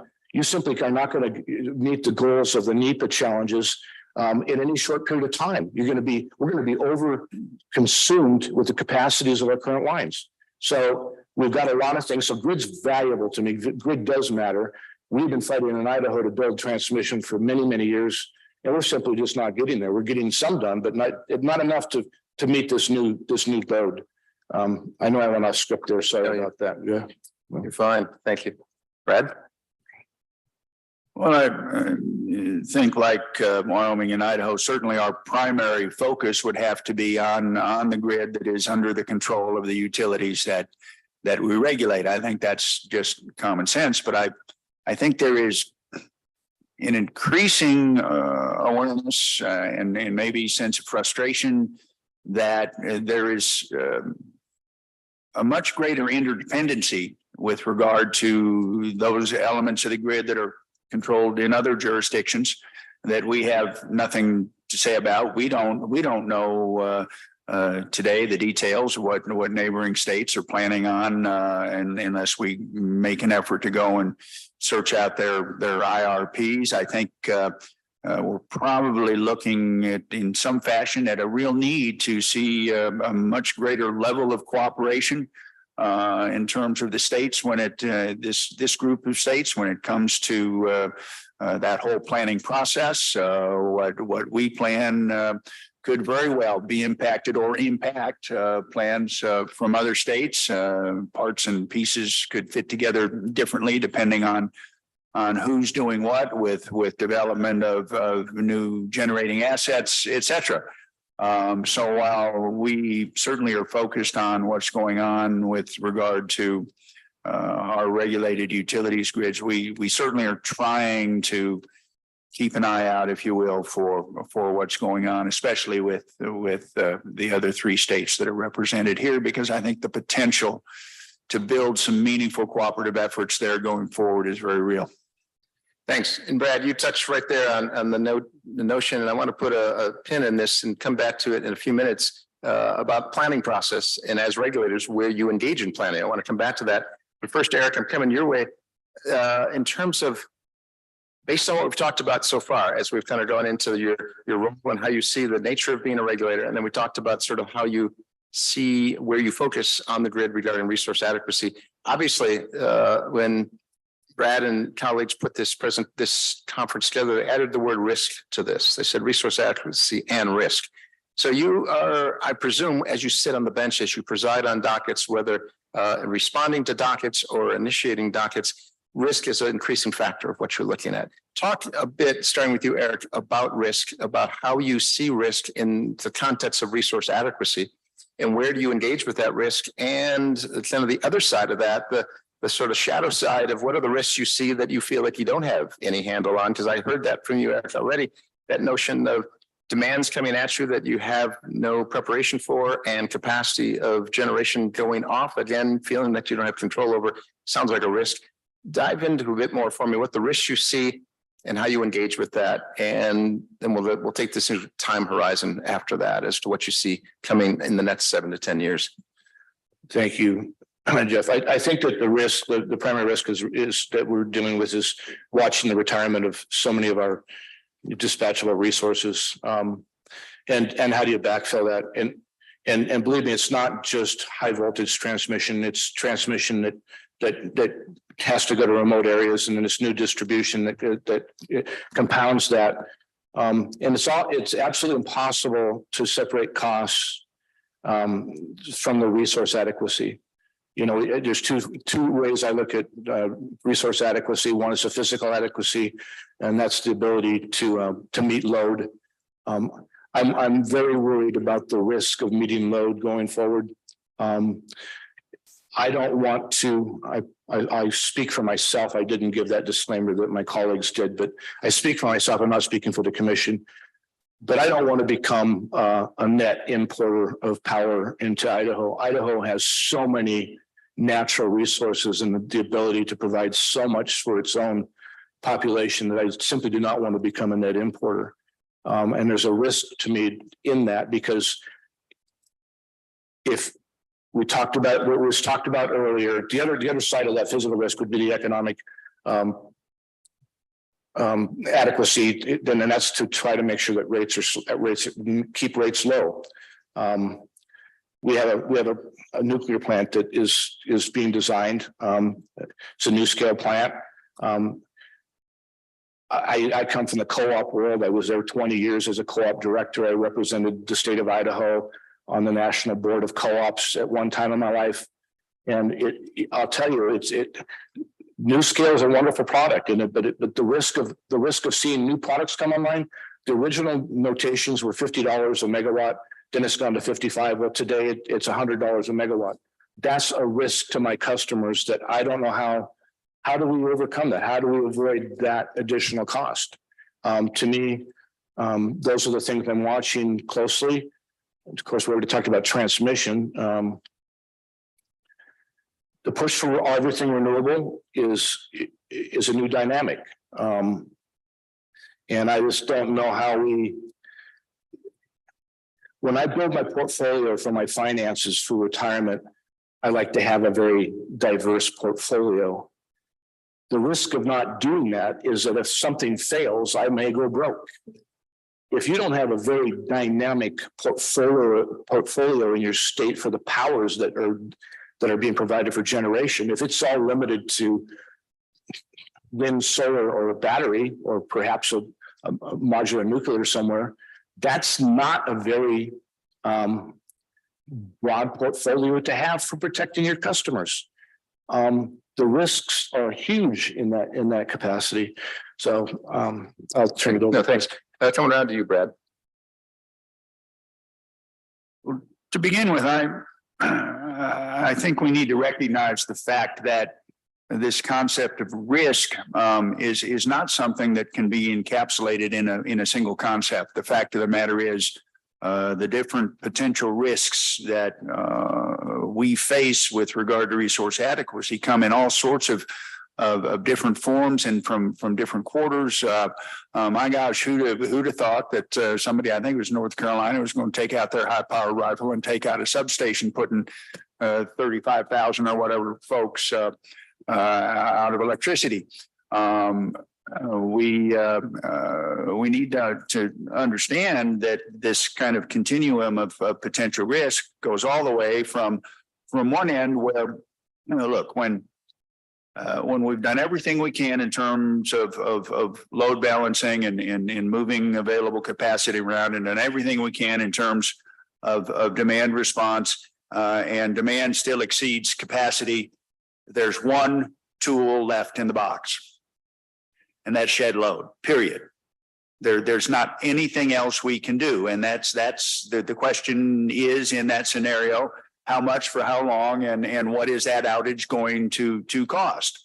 But we go to other elements that aren't that drastic. I look at Montana in 2019, February of 2019, when we had a not all that unusual series of 10 days of 25 below temperatures in the state. And at that particular point in time, Northwestern Energy had a little over 320 megawatts of wind on the system. That wind was priced on average, if I recall right, about $27 a megawatt hour. During that 10-day period, that 320 megawatts was producing on average about 3 megawatts. And Northwestern was in the wholesale market purchasing replacement power for as much as $900 a megawatt hour to replace $27 power over a 10-day period. The ratepayers, Northwestern Energy, accrued financial obligations of an additional $15 million in order to keep the lights on. That's another very real risk. And I have to say that I think it's equally important that we be concerned about avoiding these catastrophic risks with widespread shedding of load for extended periods of time. But I also think we need to be conscious of what we're doing in terms of perhaps creating situations that will make the scenario I just described in February of 19, frankly, more and more likely as we continue to retire dispatchable baseload generation and continue to increase our reliance both on a market, as we saw in Dr. Barkey's presentation, and on renewables that are, through no fault of their own, intermittent in nature and not dispatchable as we would like as we try and balance this this equation of demand and capacity. Thanks, Brad. And Chris, around you, and anything you'd add as you kind of look 7-10 years out now in terms of how risk magnifies? Thank you. Yes, I think that in 7 to 10 years, according to all the planning and projecting that I'm aware of, we will have a more complex system than we've ever had before. I believe it's getting more and more complex every day. It appears that way every time we build a new generation resource, a storage resource, transmission. We're trying to solve our problem by greater flexibility and versatility in many ways. And that complexity itself carries with it a large helping of risk, the way that I see it. The other thing, and this is just reciting things that people have already said for the most part, but we are in a planning process continuously that, or our utilities are, rather, we're a participant to a degree, but there's necessary forecasting of load, of resources, and of our success in various ways. Demand side management, you have to project. If you're going to plan around it, you have to project how successful those options will be. And the risk that any of those planning assumptions or planning choices don't materialize, and that we find ourselves overrunning our plan, so that if the plan doesn't materialize, that's not going to slow down. That's not going to interfere with demand. It's not going to interfere with anything else. It's not going to alter customers' expectations about what kind of service they're going to get. And so I think this is largely a risk consideration activity. And gentlemen, I want to come now around to talking to the three of you about planning. And Chris, you just referenced planning, particularly planning from the utilities vantage point. Admittedly, I come from a state that really embraced, if not some thought, over-embraced what we called electric resource planning. Our IRP was the ERP, because every state has to be different.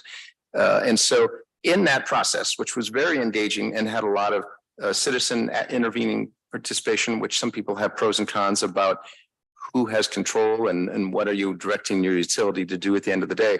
I want to talk to you in a minute about how your role as a regulator fits into planning in terms of where that needs to change potentially. And so that's sort of a spoiler alert. We're heading toward, talk to me about planning and how planning has to change so you engage risk and resource adequacy differently, because I'm coming at it from the vantage point that as commissioners, you're asked now to optimize several things at once, which is first hard to do. You're asked to optimize keeping rates low, keeping resources adequate, or making the system operate, and asked to optimize impact on your local economy. So economic development without being an economic development office.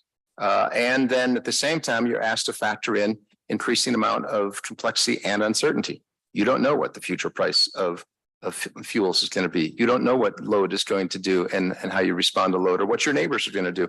So with all that said, Brad, I'm coming your way first because I was intrigued to see that your commission, the Montana Commission, opened a docket then to investigate this matter of resource adequacy and risk.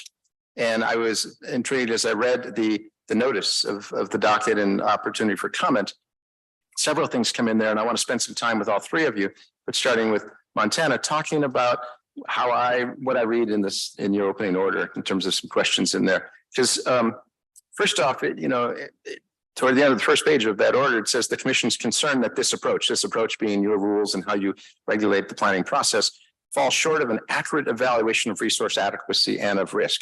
So talk a bit more, and then I'm going to ask your other two colleagues to weigh in on what is falling short in the world of planning as regulated, as in constrained by the laws you mentioned in your opening comments about the role of planning, resource planning and other planning, and how it does or does not effectively deal with resource adequacy. Well, what really led us to pursue that was simply, well, in part, the experience in 2019. Nobody predicted that. That really did catch us by surprise. Fact of the matter is, I don't think anyone can tell us with any certainty at all what the electric sector looks like 10 years from now. There's just so much that's emerging there. And we felt we had to make a good faith effort to accurately identify precisely where we were in terms of the challenges that resource adequacy for Montana and ultimately the region, because it's a regional question for us, where that really laid. I get frustrated sometimes. Some of the conversations I have makes me feel like there are folks involved in this dialogue who suggest that look, we don't need to be concerned about the actual availability of capacity at peak because of the concept that, look, if your feet are in the oven, your head's in the freezer on balance, you're okay. And I just don't think that's going to solve the problem for us. And so we've got to look at in a more comprehensive and at least sub-regional level how what Montana is doing in terms of its attempts to preserve baseload generation from Colstrip, what Wyoming's doing in terms of development of nuclear power, what Idaho might be doing. We've got so many new dynamics here. Look, the gigawatt and a half that still is being generated by Colstrip is not going to continue to go to the customers that it's currently going to. Fact of the matter is that the decision has been made that those black electrons aren't going to go to those customers. Now, are we in a position, and I don't think we are, but I would defer to others, are we in a position regionally to see a gigawatt and a half of that kind of dispatchable generation suddenly disappear from the portfolio and still maintain the level of reliability and resource adequacy that is expected of our utilities? I'm not sure that we can do that, and yet we see continued pressure, or I shouldn't be so strong. There's certainly reason to believe that some of the owners would still like to see that facility shuttered by 2025. There's absolutely nothing on the drawing board that would replace that level of dispatchable generation in that time frame. To further complicate things, we have Talon making a bid to acquire a controlling interest of the asset. A, we don't know if that's going to happen. B, if that does happen, we don't know what's going to happen to the generation once they're the owners and managers. So we don't know what to do in that regard, which makes it even more important that we're talking to surrounding states and trying to have some sort of idea of contingencies going forward as to what happens if this scenario takes place or if that scenario takes place. Because right now, frankly, Jeff, we simply don't know. Thanks. And Chris, before I come to you next about resource planning, in terms of those contingencies and scenarios, and I presume also the data that goes with that, are you rethinking what you need to receive from the utilities, the owners of that show you a resource plan with Colstrip in it? What are you looking for to change for your role as appropriate role as an economic regulator? Well, that is certainly part of it. We, as individual commissioners, have all said we have no desire to be utility managers. So we would hope that we would effectively identify and articulate challenges and what broad in nature potential solutions or directions that the utilities might go. But we really defer to them to say, okay, we understand you think this is an issue of real high level concern. Here's something we might be able to do to address that. But I think that same conversation can be held in a longer term when we're talking to neighboring states. And the kind of thing I'm thinking about, I have no idea where this might go, but I think there's reason to believe Wyoming is going to have some significant generation as a result of their development of some nuclear assets.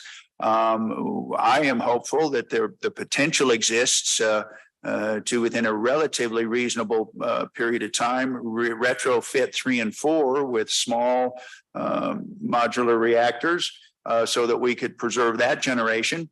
Well, if you have that kind of what essentially would be newly available dispatchable capacity available on the parts of those two states, what could we put together as some sort of an organized effort to develop and I'm just thinking out loud here, develop an intertie into part of Idaho that's going to allow Wyoming and Montana to help serve that loaded peak. Very good. Yeah, and we can follow up on that more. I want to give Chris a chance to talk. I think there's a terrible analogy that I often dangerously use as a regulator is almost there's a parenting analogy here where are you treating the utility as an adult or as a child sometimes, but are you nudging them to make their own good adult decisions or are you kind of making decisions for them here? And I want to delve into that more because how do you kind of say, hey, I sure would like to see modular nuclear show up and they say, yeah, thanks for your opinion. We're going to continue doing our business. Chris, your thoughts from Wyoming in terms of how you approach resource planning, what you hear and what Montana's docket's going at and going for, and how resource planning may need to change without making you feel like you're overly modifying your nature as a regulator and a regulatory process. Well, Wyoming's historical handling of resource planning has been relatively passive up until a few years ago, when all of a sudden it appeared that our big utility, Rocky Mountain Power, had in its IRP suddenly very accelerated plans to retire coal plants. This causes, of course, a great amount of concern and upset generally around the state because these are such important economic engines. And that caused us to have to cause the commission. I wasn't a commissioner at the time, but it caused the commission to engage in an investigation docket. And that was unlike this Montana activity, the Montana Commission's activity. It was focused exclusively on one company's current IRP. And that was a daunting task for the commission and the staff and for other parties that had not historically been involved at this type of depth and detail that's necessary to fully understand and fully vet the resource planning document that a utility files. We do not have an aggressive manage the utilities decisions and nudge them aggressively process in the state. Many IRPs have been accepted for filing, which is basically a thanks for letting us know what you're up to. It's the increase in the stakes in recent years that makes that a non-viable approach going forward. There has to be more to it. And there is to me a great deal of uncertainty that is presented in a resource plan when you're counting on for your several years, 5 or 10 years into the future, any dramatic success in demand side management, any dramatic deployment of grid scale storage, it does not calm the regulator's nerves, who is concerned that your simple mission says safe, adequate, and reliable. And if that doesn't pan out, you'll have a crisis on your hands, and nobody wants to try to address any of these issues in the midst of some kind of a crisis.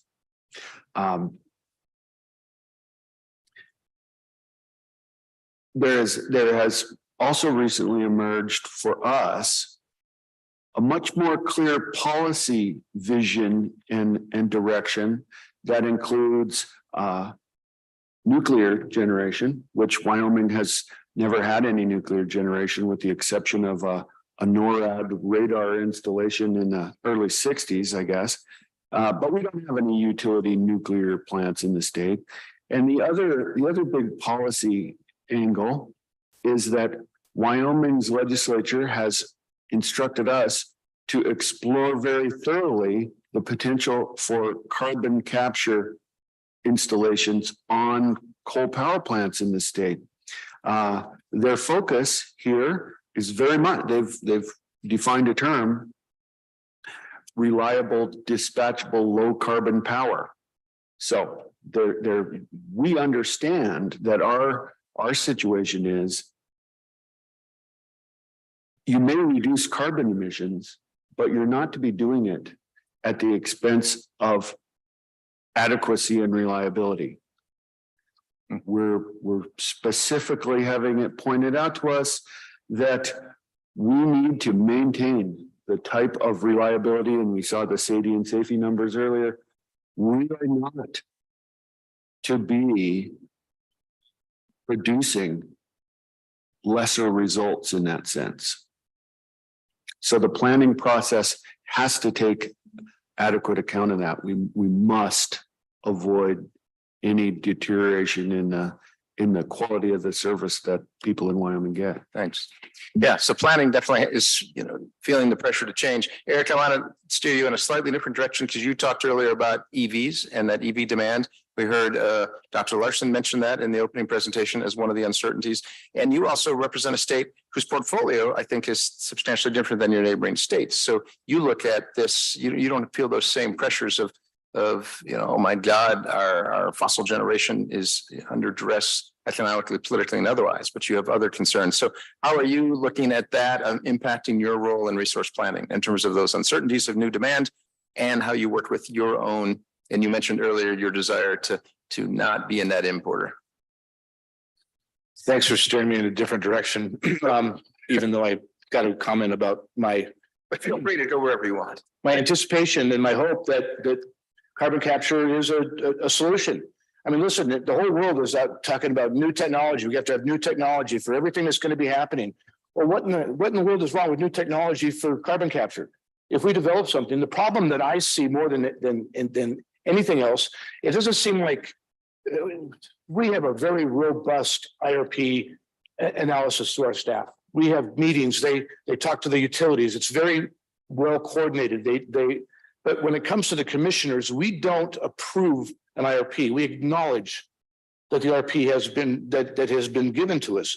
There's a difference. But when Wall Street starts to tell you what you're going to build and what they're going to loan on, that's a fundamental problem. Where is technology to improve coal? Where is technology to improve natural gas? If we can find a way to do that, the whole world should celebrate. Oregon wants to retire coal by 2025, and I think Washington's 2030. Why would the legislatures there grapple with that and not encourage Wyoming to find new technologies working with PacifiCorp that might be successful to take carbon and sequester it? I mean, it doesn't make sense to me. The only technologies cannot just be wind, solar, and battery. It has to be everything on the table. So I guess I'll get into my frustration part. I apologize for that, but I don't feel like we are in control, or the utilities are in control of what their IRPs look like. I think they dictated what they would look like by how much it's going to cost to borrow money. And so now I'm so far off base, I don't remember what the original question was. No, but at least we've got some passion. That's good. Well, yeah, no, I think you, and we're going to go to that next about least cost, but we're talking about resource planning and what you need as a regulator in terms of new data, what you need to hear from your utilities. And I'm hearing you say even utilities don't have control over their own plans. It's market forces, it's capital market forces and the like. But I feels like I'm hearing in that you're getting farther and farther away from the nucleus of what where planning happens. But I'm looking for you to talk more about what you need to feel like you have some semblance of control over this conversation about how you maintain safe, reliable, affordable electricity through a planning process. Well, when you listen to WEC's most recent report and they talk about demand side management and whether or not that's actually a tool to be used in resource adequacy. I believe it is a tool. However, it depends on where your peaking is. If you're a winter peaker and not all utilities use demand side management as part of their IRPs. Some do, some don't. In Idaho, we have utilities that do not use that.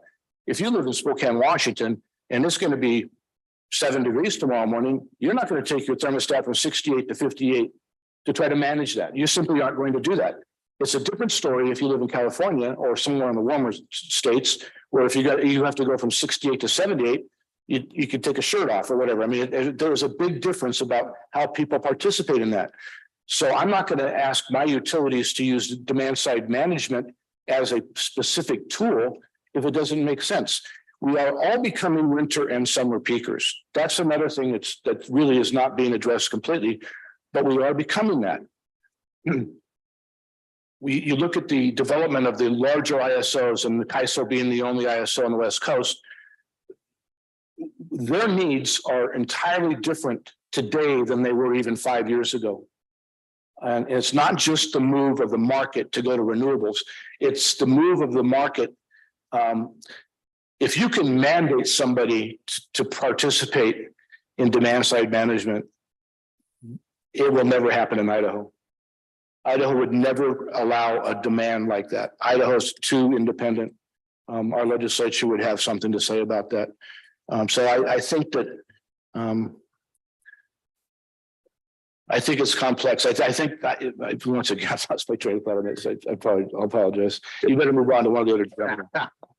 No, it's all good. What I want to take you to is I want to connect a couple thoughts here. Now we're going to continue on with what we heard in the opening session from the University of Montana, and there was some discourse happening there. If I'm remembering right, we were looking at the nature of when you project forward, and each of you in your own ways as economic regulators feel one of your charges is to keep rates low, if not reasonable, or however you want to define that, and that the public's looking for that. I want to pick up on first this premise of, well, will the future of retail rates in your state be higher if you connect with a region or if you try to minimize your connection overtly with a regional market? And this goes to this notion, and it goes back to the Montana Public Service Commission's opening order in this docket when you set up, and you make an opening premise about, least costs planning as sort of the anchor in paragraph 2 of your order about least cost plans, and the nature of that term we've used as commissioners for years about what is least cost planning. And what I'm getting at is to connect a couple thoughts here. One is, how do you keep a handle on least cost planning in this world of you don't know the future of, is it an inherent fact that more engagement with your neighboring states, especially the full Western spectrum, will more quickly increase your rates or possibly mitigate rate increases? Or on the contrary, is it a matter of trying to help your state kind of do more in-state resource development, Wyoming in terms of Kemmerer and looking at TerraPower there, or Idaho, and whether it's NuScale and small modular nuclear, or whether it's in Montana, which has a blend of, I know it is exporting some wind, but you're also looking at what is the future of Colstrip, and could Colstrip be converted, and et cetera. You're looking, or even what your own co-ops in your states could do in terms of their own in-district, in-system generation and storage and the like. Where do you focus and how do you get a handle on the fact that least cost planning is not as simple as it used to be? You see what I'm getting at? I've thrown a lot of complex different thoughts at you, but I'm trying to understand. Do you have a premise as to, is it inherently that least cost planning, that you have a better control over your ratepayers' costs by making sure you minimize your engagement officially with a regional market or sub-regional market? Or are there positive upsides to that? I'm looking for your take on that. And when what you're trying to do in your own state, first to kind of reinforce your own state's diversity, stability, your portfolio, which you spoke to, Eric, earlier. Do you have thoughts on that, Eric? Looks like you're about to jump in. Well, I think that I think it's been proven that there's benefits to sharing resource, especially in time of need. I think it's obvious. Our utilities have all reported upon that. The problem is, and when we talk about, and it was shared about new types of transmission lines. The problem is when you take something to a West Coast system and you try to do that, people don't talk about line loss. They don't talk about all the other things. You want to build transmission and you want to spend all this money to generate all this power. Well, if you can do a regional dialogue where it's the 4 states here, well, suddenly your line losses are much less going back and forth in those directions. These are things that aren't necessarily talked about. I just came from Sacramento at the big CAISO summit. And, there's a lot of things that aren't talked about. And that concerns me immensely. I think there's benefit. I think there's benefit right now, even with some of the EDAM and some of the EIM, and there's benefits that our utilities have received. I think there's larger benefits if you try to regionalize that. And when I said earlier that I don't want to be an import state, it doesn't mean that we aren't going to be importing and using at a different time from other states. But I don't want to be that state that's a slave state to California or somewhere else that it's, and you mentioned co-ops, I come from the co-op world. We have the MECA's representation here today, the Montana Electric Cooperative Association. Have they been engaged with our IOUs on these levels? What's the planning stages here? They could leave us out hanging, or we could leave them out hanging if we don't engage our co-ops and unis that are energy providers. We should engage all of them at a larger degree. Bonneville's a big player in the room. I mean, Bonneville's playing 3 million customers, and it's mind-boggling how large it is. And they serve these states that are here today. It's only for public power. I understand that. However, the transmission, the discussion at CAISO, the discussions that I was hearing at CAISO were that Bonneville is going to make some plans to perhaps move power south and to move our supplies of hydro to California to balance that market. Well, wait a minute. If you want to do resource adequacy and you want to save the region, think about the transmission loss there. Why wouldn't you use those resources within our own boundaries? And you're never going to get there unless you bring the co-ops to a dialogue. The co-ops are a big part of this play for us to be successful in managing Bonneville. But where's our Northwest delegation? They used to control Bonneville and how they thought their boundaries were. Well, now I hear these stories about they may be doing something a lot broader. I don't agree with that. And these are my opinions. Once again, I'm going to qualify that, but it does concern me because I think we lose control. I could go on and on about that more, but wonderful. Chris or Brad, either one. No, go ahead, Chris.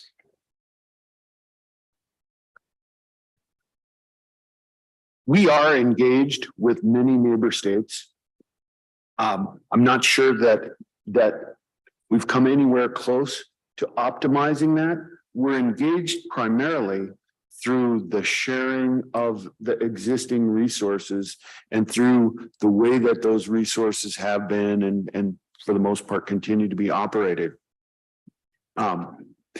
So I guess I wouldn't by any stretch say that I believe that our best course for Wyoming would be to attempt to disengage with any of the states in the region, or most particularly our neighbor states. I think that there are things we can do that would optimize that engagement.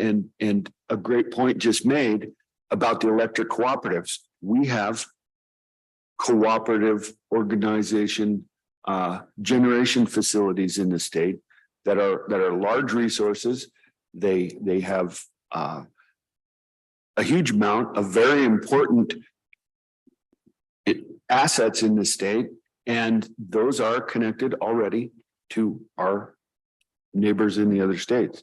And so, as you point out, the engagement of the cooperatives in this, in a general planning dialogue for the good of our states and perhaps this subregion, that's not something that I've been involved with on a significant basis. The cooperatives in their generation and transmission operations, well, they're beyond the reach of the Public Service Commission. So as an economic regulator with the responsibility for overseeing largely the IOUs, that has not been something that we've concerned ourselves with. And I think that that's a great point there. They're a big player in the operation of the grid, and so that makes them a big player in resource adequacy throughout the region or our subregion. And that, I think, is a great example of how we can expand our engagement with other organizations and within this subregion or wherever they operate. And get closer to optimizing what we're doing with our planning process and what we're doing to make sure that we don't end up in an undesirable situation with respect to resource adequacy and reliability for customers. Thanks, Brad. I'll let you weigh in on this, and then I'm going to take you good folks in one more direction, and then we'll move to the audience soon too. Well, I don't know. I think, Jeff, your question almost leads us to a chicken and egg question, depending on what identified availability of capacity at peak is in within this group of states. If it's clearly going to be there, and we clearly can count on bringing that in to shore up our shortfall at a particular time, and then kind of return the favor for another state at a different point in the process. That's all well and good, but we don't know today that those resources are going to be there. We don't know look, when natural gas was $2 a therm, looking at that as a primary source of fuel to generate electricity seemed to make all the sense in the world from a least cost planning standpoint. I'm not sure that's the case when we're looking at Henry Hub at 7. Henry Hub's been recently as high as 9, I think. That changes that dynamic dramatically. I think that the idea of will we have available to us in our planning scenarios meaningful and deployable technology with regard to carbon capture that would, when natural gas is $9, make coal an attractive alternative to that long-term planning process. I don't have the answers to those things, and I think for us to sit here today and say, well, the best is increased market reliance, or the best is to increase the utility zone generating assets so that they're more self-sufficient. I think Northwestern, I think, and correct me if I'm wrong, I think you've got owned assets that are generating about 40% of peak demand. Is that close?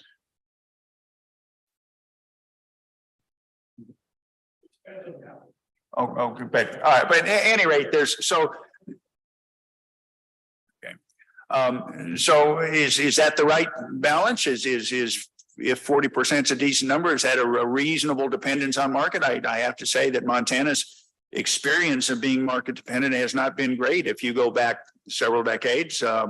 So we're a little perhaps more leery about that than some other states. So that's really, I know, a non-answer, Jeff, but I just don't think we have everything we need in hand in terms of evidence to make that determination sitting here today. No, and that's fine. There's some wise person who I can't quote made a point about sometimes it's the quality of the questions that's as important as the quality of the answers. And But my point in making that statement is, as you look toward the agenda you created, sir, and tomorrow, the dialogue, late morning tomorrow, of what to take away from this and where to go forward. I would say one of the things I'm hearing from that to put on that list for tomorrow is not necessarily to say how to evolve your regulatory processes to be more like other states, because that's a non-starter. But how do you evolve your relationships with neighboring states, relationships with how do you engage utilities, including munis and co-ops, and relationships with some of the other players that aren't usual players in this, because you do need different data, you need a different understanding, you need a different engagement without necessarily saying, hey, I'm the regulator, I'm going to decide this. So I say capture that, let's talk about that tomorrow. One more thing to talk about here today before then, with about 20 minutes remaining, and congratulations, gentlemen, you're in your second hour. So you're doing very well. Let's talk transmission just a minute, okay, about wholesale, about interregional transmission. And I want to take you back to the presentation again from the good academic smart folks at University of Montana. And I heard out of that a reference that the projection for Montana was projecting constraints, transmission constraints there in almost every pathway, except possibly I heard like pathway 6. But the point being, and I'm familiar again of a version of this in Colorado, where Colorado saw itself as unusually islanded. But so I offer that point to say, I'm hearing Montana talk about constraints. I think of Idaho, and I think of Idaho, maybe its big development is, finally there's some ongoing headway on Boardman Hemingway, for example, as one piece of an example of things that are happening. It's not the end all be all, but you have something going there. Wyoming, you have both, a unique, privately owned line out of southwestern Wyoming pursuing its path all the way through to Las Vegas and beyond, but other pathways involving PacifiCorp. What I want to hear from you is, again, in this broad context as regulators and engaging with utilities and your sense of what's appropriate planning and engagement, what do you need? What are the things you need to play a role in this transmission conversation? Is it inherently not your jurisdiction? Or, how does it fit into your resource planning? What do you need to know to do your appropriate job as you define your job as regulators, pulling you back to what we talked about early in our time together, to make sure that transmission as a key piece, a key variable, a key risk factor is being at least put on your plate so you understand what's going on there. And then I think we'll also weave into this conversation later what Randy brought up about how to use rights of way and what else could be done to, and again, what's your role there, if anything. But there's several pieces to transmission I want to hear you talk a few minutes about, and then we'll look for questions from the audience. Jump ball, who wants to take that first? Is that you, Brad? Well, I'll just jump in with a couple of thoughts. First, given the fact that especially in the West, we face such incredible challenges with regard to siting and permitting new transmission, it just, to me, is a no-brainer that the very first thing we do is evaluate and then maximize the use of the existing transmission corridors, just as Commissioner Pannocci was talking about. If in fact reconductoring, if that's a word, some of these towers along those assets increases everything else equal, transmission capacity by 10, 15, 20%, whatever that number happens to be. That would seem to me to be an initial course of least resistance to at least address in part some of these transmission constraints. I don't know how we can plan broadly new transmission when we don't necessarily know sitting here today where the new generation is going to come from. There's obviously a correlation between those two aspects of development. And so we get back to meaningful dialogue among states in terms of what they're going to be developing and what would work best then to get that available capacity where it needs to be when it needs to be there. Thanks. Eric, you jumping in, if you would? I think reconductoring is a word for Brad anyway, but that's a good word. Well, transmission is not very expensive, so I'm not too worried about any. But as was discussed here by our other commissioner, if you're going to wait for NEPA to give approvals for some of the things we're going to need, it's going to be a long wait. Excuse me. So I think if we can reconductor, I think that was probably be a very wise thing to do. We've already got the easements, we've got the right of ways. A lot of the costs are already eliminated. But as Brad says, I mean, where are we building this stuff? I mean, if it's going to be renewables out in some hinterland, and we don't know where that's at until they start to decide where to build that generation. So I'm transmission is a huge issue for us. It's a huge issue in Idaho, and we are successful with some projects, but it's probably the Office of Energy Resources in Idaho that in some respects manages that differently than we do as a Public Utility Commission. I think that our Office of Energy does quite a bit of that work. I'm going to clear my throat now. Sure. Yeah, and for all three of you, and Chris, maybe you can speak to this first, and someone should go get Commissioner Anderson a bottle of water. But the question is back to my earlier point, because I've been kind of pushing you all a little bit on this. Of, transmission probably has even more of a tangential connection to you as regulators sometimes, unless it truly is an intrastate project, or or if it is interstate. I think we've grappled as commissioners across state lines of how to make good decisions about balancing benefits and costs. So you understand from your own state perspective, which is what you are tasked and charged to do, is to understand not only the costs coming your way and your ratepayers' way, but legitimatizing and quantifying the benefits coming your way of a transmission project. And I think that is a tough task to take on, but that's probably part of the future. Or we say, nope, that's the federal government's role. Thanks. Some water for you, Eric, coming your way. Great. Thank you. Chris, thoughts on any part of that, please? Sure. On the last primarily, that is to me a significant challenge when we're faced with a proposal to build transmission. When you start talking about resource adequacy, then you really are also talking about reliability. And when you're evaluating a transmission proposal and significant portion of the benefit is claimed reliability benefits or redundancy benefits, that we all need work on quantification of those benefits, because as economic regulators, that begins to get really hard to get your hand around. Exactly. I think. And I also go for it. Add one more Please bit. do. I understand the length of time it takes to succeed with the transmission process. I understand how expensive it can be. There is no end of ways that the project's timelines get shoved off track. But from my point of view, and from watching these projects in Wyoming, there's not a real focus of responsibility for those difficulties in transmission with the Public Service Commission process. It largely comes from aspects of that development that we really don't have a hand in.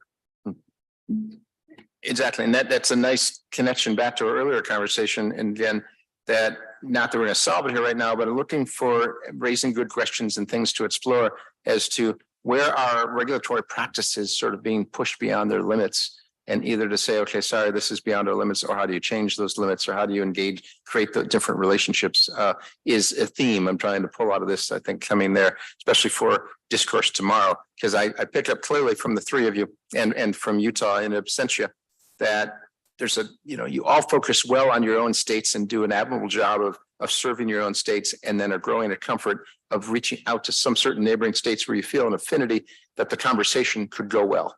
And that you have a similar objective where it moves beyond. You sometimes wonder if you're now just being drawn into someone else's sort of vortex that you are going to regret what you got caught in. So I think that's what I'm picking up from some of this conversation. So I just want to take that away. Brad, any other thoughts on this topic before I ask the audience for questions? Just one very quickly, as we talk about the potential of identifying and hopefully moving forward with projects on this sub-regional basis.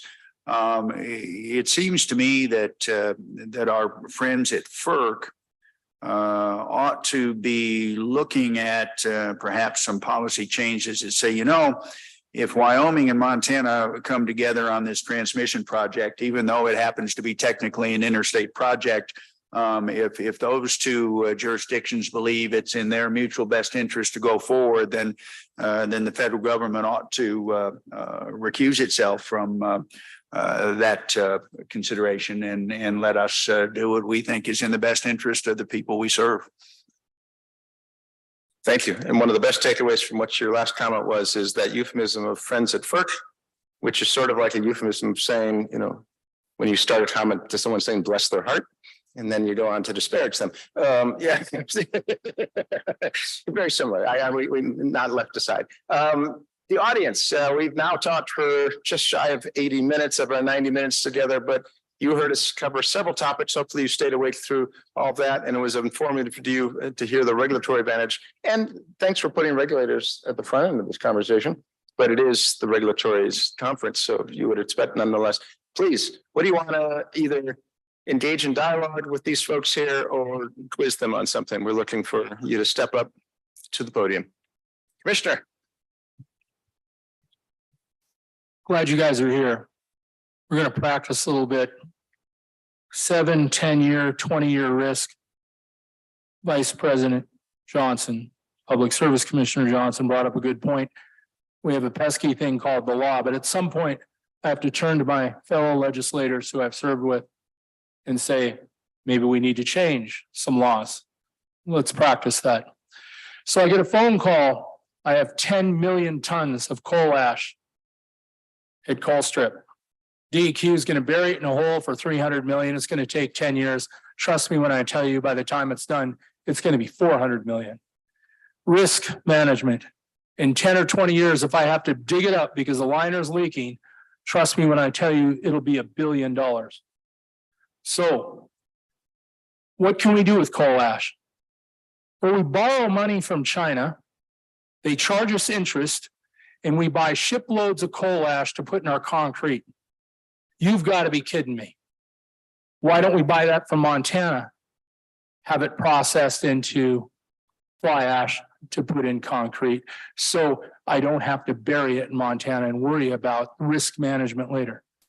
Well, the problem is that, folks, is that, and Brad says, and he's correct, we can't manage economic development. But why not? Why can't I go to the legislature and say, I want you to change the law to let me regulate coal ash. Then I'm going to process it, create about 100 jobs. DEQ's job is environment and quality.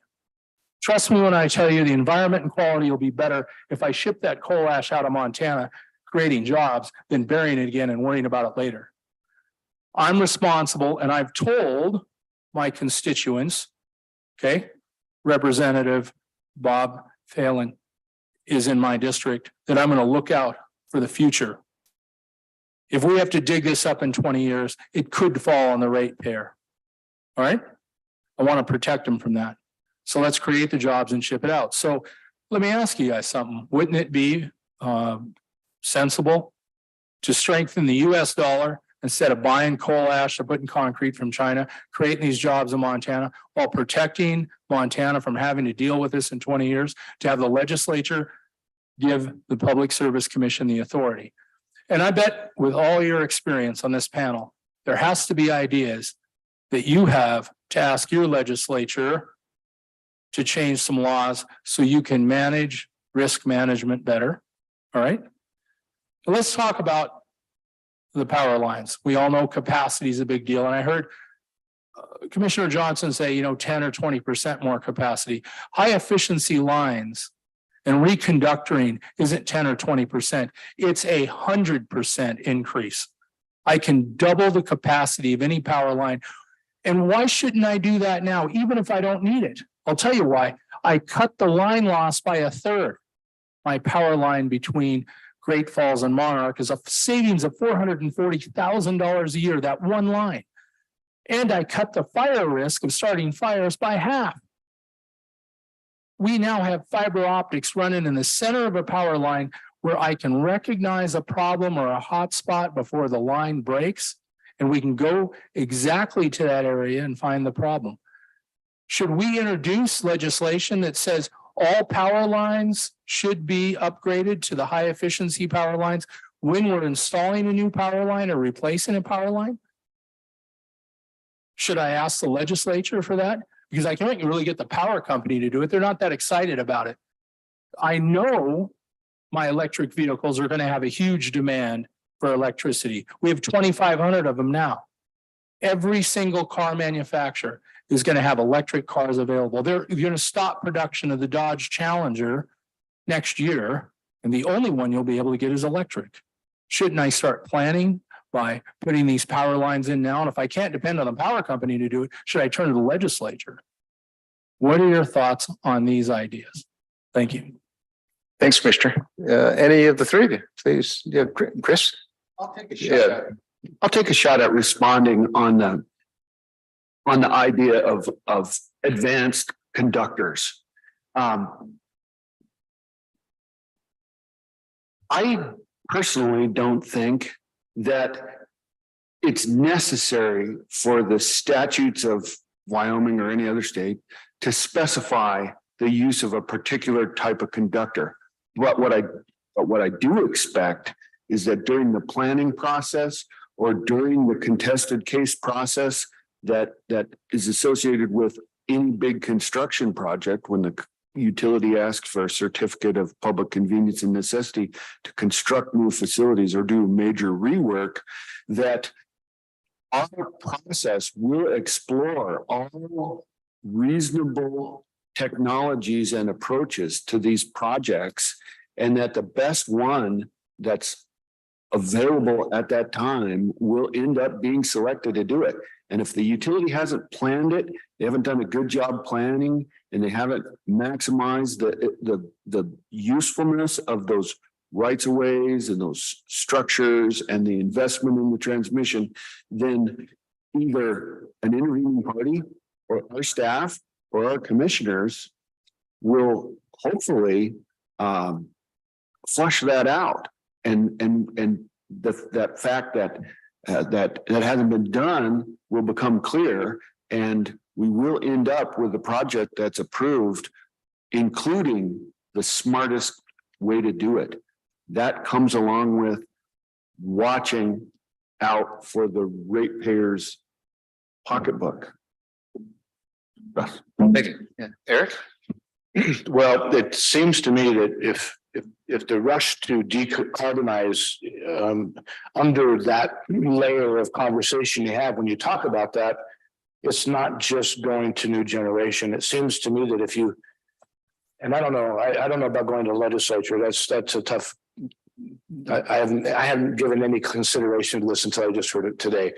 However, I think that if you wish to decarbonize, it costs a lot of money to build wires. It costs a lot of money to build solar panels. It's a tremendous amount of carbons involved in all of those constructions. So maybe what we should do, if you want to decarbonize the country, maybe it is transmission lines first. Maybe you should eliminate line loss. It costs a lot of money for line loss. It's not just the new generation you're building, you're losing all that power. What's the benefit? If you can save that, and I don't know enough about this to really delve into it deeply, but I think that prior to me going to the legislature, I probably would contact my Office of Energy and see what the flavor was with the executive branch and see if there's a movement that could be done. I don't necessarily want to legislate power design because I think that's what's happening right now in DC. And I don't think it's healthy. I think it's created a mix mash of we're going to get there and we're going to get there fast. I don't care what happens on the way. We're just going to get there. But we're losing sight of all of the other things under the road. There's things that can be done that are probably more beneficial than I mean, we have a brand new 2,500 megawatt solar farm that's going in Idaho, and there's brand new transmission going down through Nevada for that. If there's this new way to reconductor those lines, why don't we do that? Why are we using the old system? I don't know. If you can avoid line loss, you're saving everybody money. The one thing I do think that concerns me about the prior question, though, I don't want to build transmission and we get caught into a stranded cost issue. You know, you can find new resources. Excuse me. And then you can strand costs with new transmission that you don't need.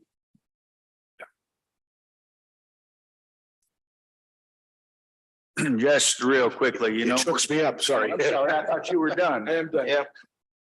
I apologize. I mean, I'm done. Anything else? Brad, you get the last word, I think.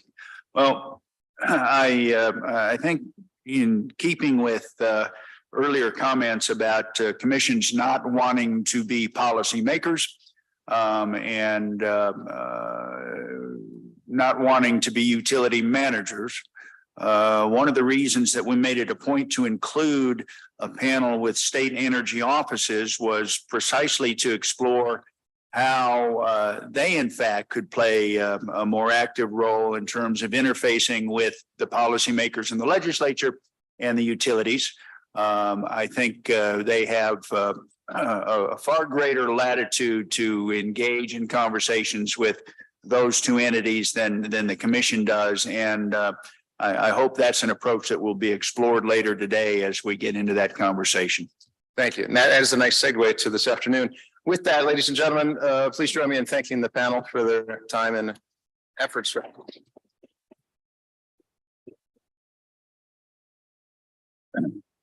Now I'll step back into my role as conference official. Housekeeping announcement is this: we will adjourn to the rotunda for lunch. Your name tag is your lunch ticket, and we will be hearing after we've all had a chance to eat a little lunch, keynote address from FERC Commissioner Danley. You don't want to miss that. So we'll see all of you downstairs.